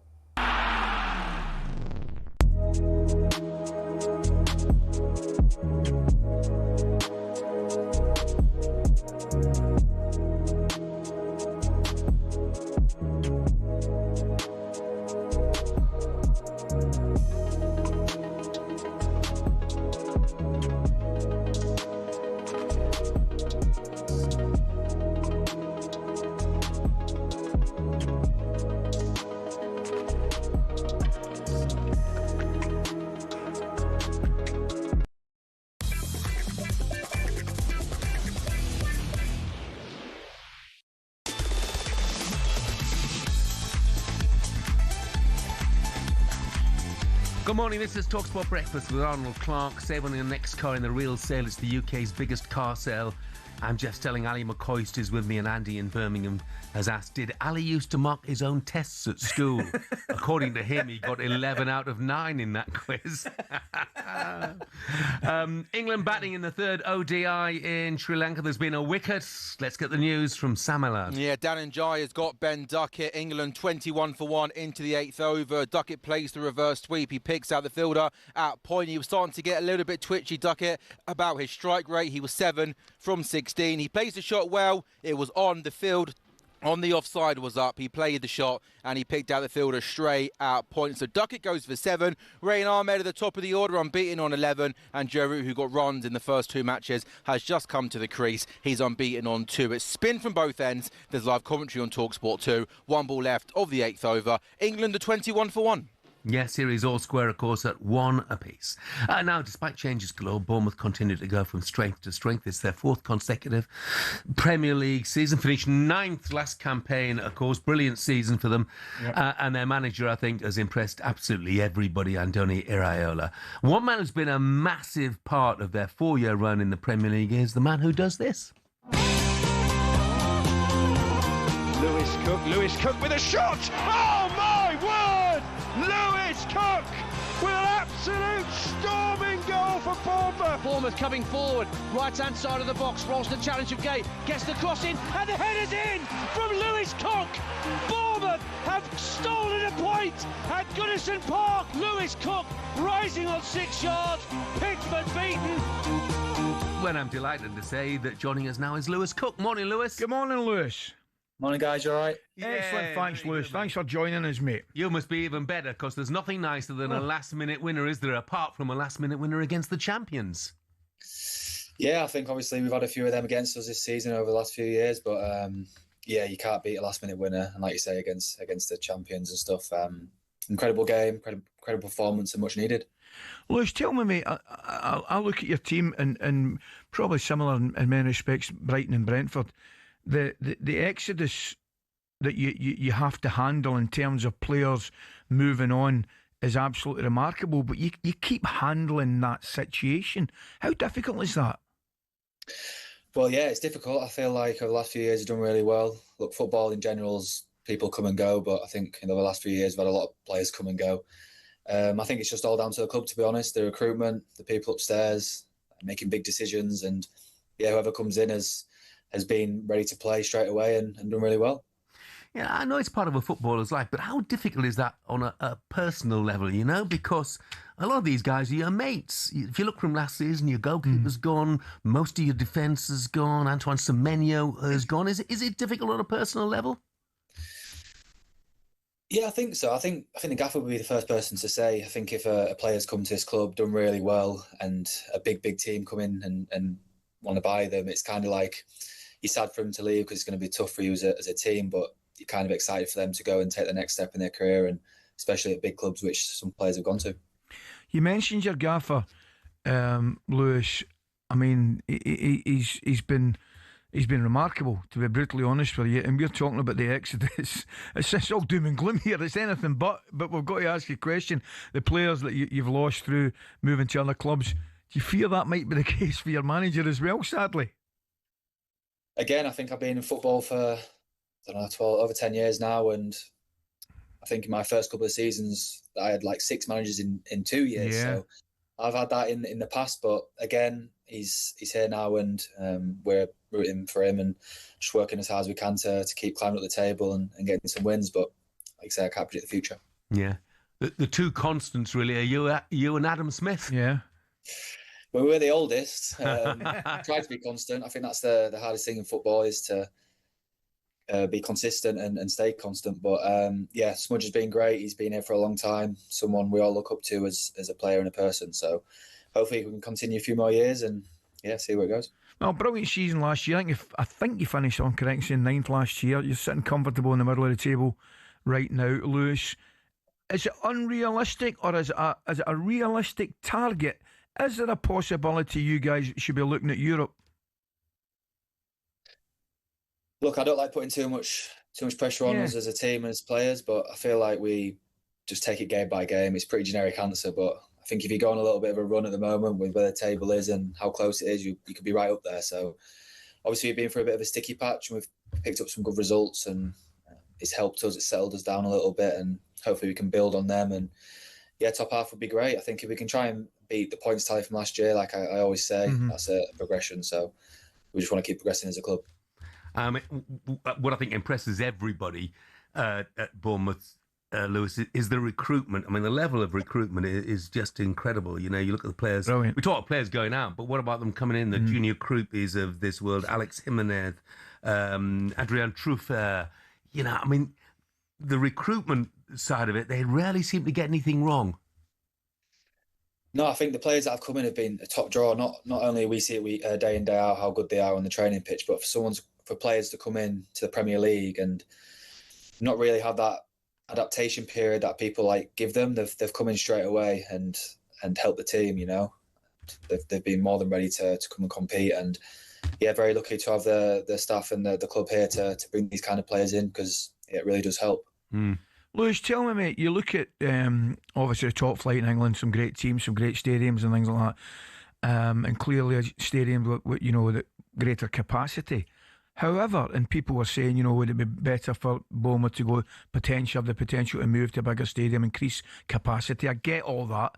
However, does it actually suit you in many ways, the stadium, and how close the pitch is and things like that? Yeah, it's definitely not a negative at all. I feel like, obviously, when we first came to the Premier League, clubs were probably coming here and thinking, and maybe taking a step back, and it would have helped us. But I think now, with where we've been in the league for so long, they probably come here knowing what type of game it's going to be. But I know where the club's at and where we've done recently with the Performance Centre here and the trajectory we're trying to continue on. I think obviously upgrading the stadium would definitely something that the club want to do, and I think the fans will want it as well. But I think you're right. It's definitely not been a negative. It's helped us in the last few years, definitely. I mean, as far as I know, you say you take it every day at a time, but is season by season, of course, talks about Europe. Is survival the main priority at the start of the season? You know, do you set the target? You know, everybody does. People talk about 40 points. For a club of Bournemouth side, does that have to be the initial target?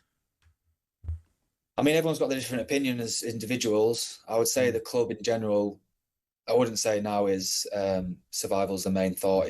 We're definitely looking higher. I think we've proved that in the last few years. But this league is incredibly difficult, and you go on a bad run, and yeah, you could be fighting. So I think we need to be careful, but we can be optimistic at the same time, because you've got to be like that in football if you want to achieve something anyway. So that's what we're trying to do as a club and players, definitely. Tell us about Antoine Semenyo, Lewis. How do you think he'll do at City? Oh, he looks lively. I mean, he's done all right so far. I think the first thing I would say is he's a top person. You know, he's come from humble beginnings, and he's right at the very top now, and he fully deserves it. I think a lot of people mentioned the way he handled the whole situation here before he left, and it was a credit to himself. And as a player, unbelievable. Right foot, left foot. Never really seen anything like it, to be honest. He's so balanced. Did I read somewhere, Lewis, that he took an advert out in the paper thanking the fans? Did I read that correctly? Yeah, I think so. Yeah, I think someone said that to me, which is lovely. I think anyone who's met him around here would say how nice he is and stuff. So, no, he deserves it. I hope he can continue his form there, and hope he can achieve some great things. Lewis, I hope you heard that little montage we put together of you scoring goals. It took a while to find them, to be honest, mate. I was thinking, you make me sound like a 9. Yeah, August 2024 was the last one. When's the next one coming? Let's say, I don't know. Let's say this weekend. Oh, good lads. That's what we like to hear. Yeah, brilliant. Look, fantastic. Lewis, thanks for joining us, mate. It's Wolves this weekend, isn't it? Yeah. Yeah. We look at... tough game, I think. Obviously, they've had a bit of an upturn in form as well. Yeah. I think they've kind of steadied the ship and stuff. So, yeah, always tough game in the Premier League, whoever you come against. Looking forward to seeing Lewis Cook's name on the score sheet against Wolves then. Cheers, mate. Thanks, Lewis. All the best, mate. Keep up a good work, mate. Thank you. Cheers. Bye. Fantastic. A some story. He is just... the whole thing's brilliant, isn't it? But he is Mr. Consistency. Yep. Again, who we talking earlier on? We say, Jared Bowen. Yeah. So Lewis Cook, different role. Correct. Yeah. Different role. But you know what you're getting. Exactly what you get. Week in, week out. Never lets you down. They're vital. Yeah. See, to managers and coaches, Jeff, these guys are vital. That you stick your name in the team sheet, you know exactly what you're getting. And that's why he's played more than 250 games for Bournemouth, and a lot for Leeds before that as well. Brilliant to talk to him. Rodders has texted, he said, no wonder Ali got the golden boot. He had it on the ones that he should have scored. Right, Carlos Alcaraz is on court right now in the Australian Open. Let's find out who he's getting on with TalkSport's Toby Gillies. How's he doing, Toby? Toby, how's it going? Oh, he's absolutely strolled the first 3 games. Quarter of an hour gone against Alex de Minaur, the home favourite. But Alcaraz has already broken him. He's won 2 service games. It's 30-all on de Minaur's second service game. This is not looking good for the Australian, who has played Alcaraz 5 times before and never beaten him. The winner will play Alexander Zverev, the 3rd seed, who beat Le Natien in 4 sets earlier. That was a proper tough encounter, but the German came through it. And the only other thing to update you on since I was last with you, Alina Svitolina, she beat the 3rd seed Coco Gauff in devastating style. Less than an hour it took to take the quarterfinals, 6-1, 6-2. Faultless from the Ukrainian 12th seed. Gauff was so out of sorts, couldn't adapt, couldn't serve properly, that you question if it was a physical issue. She offered none of her famed resistance, and Svitolina is into her first ever Australian Open semi-final, where she'll meet the world number 1, Aryna Sabalenka, who also won through earlier on today. The Australian Open update on talkSPORT with TNT Sports. Stream every set live on Discovery Plus or watch TNT Sports channels on EE, Sky and Virgin Media. Subscription required. 18 plus. Terms and conditions apply. Toby, thanks very much indeed. Another wicket in the cricket in Sri Lanka, Sam. Into the 11th over, England 40 for 2. Both openers have gone now. First it was Duckett for 7. Now it was Rayan Ahmed for 24 on that new roll at the top of the order. He just hit a couple of quick boundaries off the off-spinner, Dhananjaya De Silva. Slog sweep into the leg side, then used his feet to come down and go over mid-off. He looked in decent touch. Then Hasaranga, back in the team today, bowls a short ball to Rayan Ahmed. He rooks onto the back foot and somehow puts it straight down the throw of mid-wicket. So he goes for 24. Joe Root unbeaten on 8. Jacob Bethel has just come to the crease and yet to get off the mark. There is live commentary on talkSPORT 2 and the talkSPORT Cricket YouTube channel. England 40 for 2 into the 11th. Thanks very much indeed, Sam. Right, could Spurs be in a relegation battle? We'll ask that question next to Spurs fan and legendary comedian Paul Whitehouse.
At 9:49, we're asking the question this morning on talkSPORT Breakfast: could Spurs be in a relegation battle? I think there'll be a lot more teams this year that will get sucked into that bottom end battle. Vitor Pereira's team are off the mark in their Premier League campaign. Tottenham won, Wolves won. The last time West Ham were anywhere near this bad at the start of a season, they ended up being relegated, and they are certainly in the mix this time around. This is astonishing. It's Tottenham 1, West Ham 2, Callum Wilson. It's like we've all of a sudden completely lost belief. Thomas Frank's lost belief that we can win a game of football by going after a team. Burnley 2, Spurs 2. His football's too negative for a Tottenham team. Definitely Spurs, big problem, because the teams below them, Leeds, Forest and West Ham, they're confident, they're winning games, they're up for the scrap. Spurs players don't look like they would be up for a scrap relegation battle. Yeah, and that's probably the issue. 8 points clear of the relegation zone, but 5 games without a win, while sides below them are picking up maximum points. So we thought we'd bring in somebody to hopefully see the funny side of the situation, if there is one. It's good morning to legendary comedian, big Spurs fan, Paul Whitehouse. Morning, Paul. Morning, Paul. How are you? What an intro. Thanks, guys. Yeah, can we talk about comedy instead? And, yeah. Well, I was going to say, what is the funny side of what's happening at Spurs? It's hard to see a bright side, isn't it? Comedy of errors, isn't it? Yeah. To quote Shakespeare. Yeah. It's a worrying time, but we got a nice easy run coming up. Honestly. City, United, Newcastle, Arsenal. So it's 12 points in the bag. Yeah. It's funny though, Paul. I mean, I was at the game on Tuesday night, and I've got to say, against Dortmund, I thought the first half in particular, I mean, I thought, what's the fuss about here? They were excellent.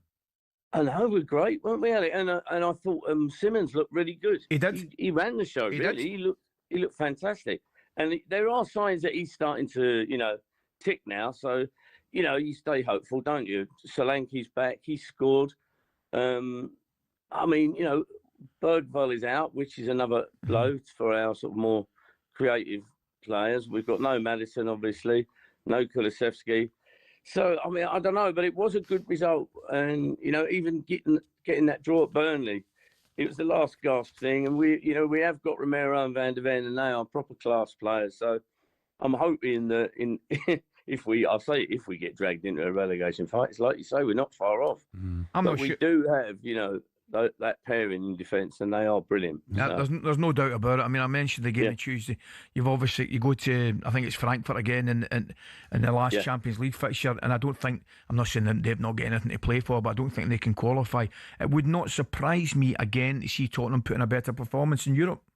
I know. Well, it's a bit like last season, isn't it? There we were struggling away under our hands, but we won the Europa League, champions of Europe, as we humorously sing, and we're doing all right in the Champions League. So, it's a foolish person who makes a prediction in football, and that's your job. So I don't know whether you're foolish people or clever people. What do you reckon? I think you'll be. I think you'll be fine. Absolutely as well. fine. Yeah. I think you'll be absolutely fine, Paul. I really do. I mean, I think the lack of consistency clearly infuriates a lot of the Tottenham support. I understand that totally, mate. But it could be famous last words. But I just think you've got too much quality in your team to get self-dragged in. Paul, what's your view on Thomas Frank, Paul? Well, I don't know, Jeff. Again, be careful what you wish for, isn't it? A lot of people thought that he was the saviour. I wasn't sort of bowled over by the appointment of Frank, but I mean to ditch him after 6 months seems ridiculous, doesn't it? Yeah. I don't know. Who are we going to get? Well, that's the thing as well. And then you look back and say, look at who you've had. Never mind who you're going to get. You've had some fantastic managers. We've tried it all. Listen, mate. Yeah, anyway, he's slightly galling as well. You see Arsenal sitting top of the league, but good luck to them. They've got a good squad. They've got good manager. It's but it makes our plight all the more sort of obvious, doesn't it? But the only thing is, Paul, you're sitting at the top of the league and you get beat. You only get booed off anyway, don't you? Yeah, it's true. That's what happens, mate. Listen, I was going to ask you what else is going on, but I'm just reading there is plenty going on. I'm meeting, of course, I'm heading to the 30th of March. Paul Whitehouse and friends. You've got a gig for Pact, the charity Pact, at the London Palladium, no less. Yes, Ali. I mean, I'd offer you a ticket, but you'd have to pay because it's for charity, and you wouldn't turn up anyway. Pay the week. You know him very well. Oh, I do, Jeff. Yeah. I offered him my Spurs tickets once, but I don't blame him not turning up for that. No, with it, doing it, it's a great cause. It's for children with a parent in prison, and obviously, it's a group of young people, children who are overlooked, obviously, and it's to raise money for them. We've got Jason Manford, Mel Giedroyc, Jocelyn Essien, Alfie Bowe, and the Fast Show cast will all be there doing the turn. Oh, suits you, sir. Oh. So it's for a great cause, and we'd love people to come along. Well, you touched on it there. Is that a kind of charity that does go under the radar a little bit, sadly? Well, I think it does, doesn't it, Ali? Who thinks about the poor kids, of parents that are in prison? They've done nothing wrong, have they? And they're sort of forgotten about. And it's actually something close to my wife's heart. She had a parent in prison for a long period, and any sort of contact and help that the kids get is they don't get a lot. So anything that helps in that department is worth supporting. Brilliant. 30th of March at the Palladium. I have to say, Paul, while I'm here as well, the success of Gone Fishing. Unbelievable. My goodness. Unbelievable. What a great watch it is, honestly. Brilliant. If you ever need sort of an uplifting half an hour. It's brilliant. Isn't it? But Paul, that's what I was going to say to you, mate. I mean, do you know, I think I might have bored you with this story before, man. My mum wouldn't know what end of the fishing rod to put a hook on, right? But she loved that programme, mate. Absolutely loved it. She just watched it religiously. It was so infectious, you guys sitting enjoying yourself fishing, and I love my fishing, and I watched it. But I know you do. But my mum, well, it's a beautiful way to sort of get some peace and a bit of balance back in your life, isn't it? And I think that what comes across is obviously the friendship and the beauty of the countryside, but it came out of real life, and I think that comes across in the show. So yeah. Brilliant. It's a joy to do. Yeah. Well done, Paul. Good luck on the 30th of March at the Palladium. Guys, we're in Glasgow tonight with the Fast Show. Have you ever heard of it, Ali? Well, I've heard of Glasgow. Yeah. The Fast Show. You ever heard the Fast Show? Are you out for a bite to eat after it, mate? Well, you won't turn up, but I'll get you. No, I'm in London. Give me a chance, man. I'm in London. It's a pity because I would have. The next time you're up, I give you my word. I'll take you for some tea. If you like a curry, I've got a great curry for you, mate. I've got a great curry for you in Glasgow. You'll be going to Mr. Singh's. All right, lovely guys. Thank you for having me on. Cheers, Paul. And take care, mate. Enjoy picking up those 12 points from the next 4 games. Yeah, don't worry. It's in the bag. Enjoy Glasgow, mate. Brilliant. Cheers, guys. Paul Whitehouse. Absolutely brilliant. Oh, fantastic. Legendary. It is an overused phrase, but not with Paul Whitehouse. And I do love that series with... Me too. With Bob Mortimer as well. Fantastic. What is very nearly 9:58. Don't forget, over on talkSPORT 2 England, 2 wickets down in the third ODI between Sri Lanka and England. Ali's back tomorrow morning, and keeping in company is the Newcastle, Sunderland and Aston Villa, former Newcastle, Sunderland, Aston Villa manager Steve Bruce. The City allows us 6 to be with them Tomorrow I'll be joining you about 9:30, something like that, Coisty. I didn't expect you to be joining us at 6. At least you'll join us. Brazil doesn't join us. Oh, God. Brilliant. Have a great day today, mate. You too, mate. Thanks for today. And up next on talkSPORT, Jim White and Simon Jordan.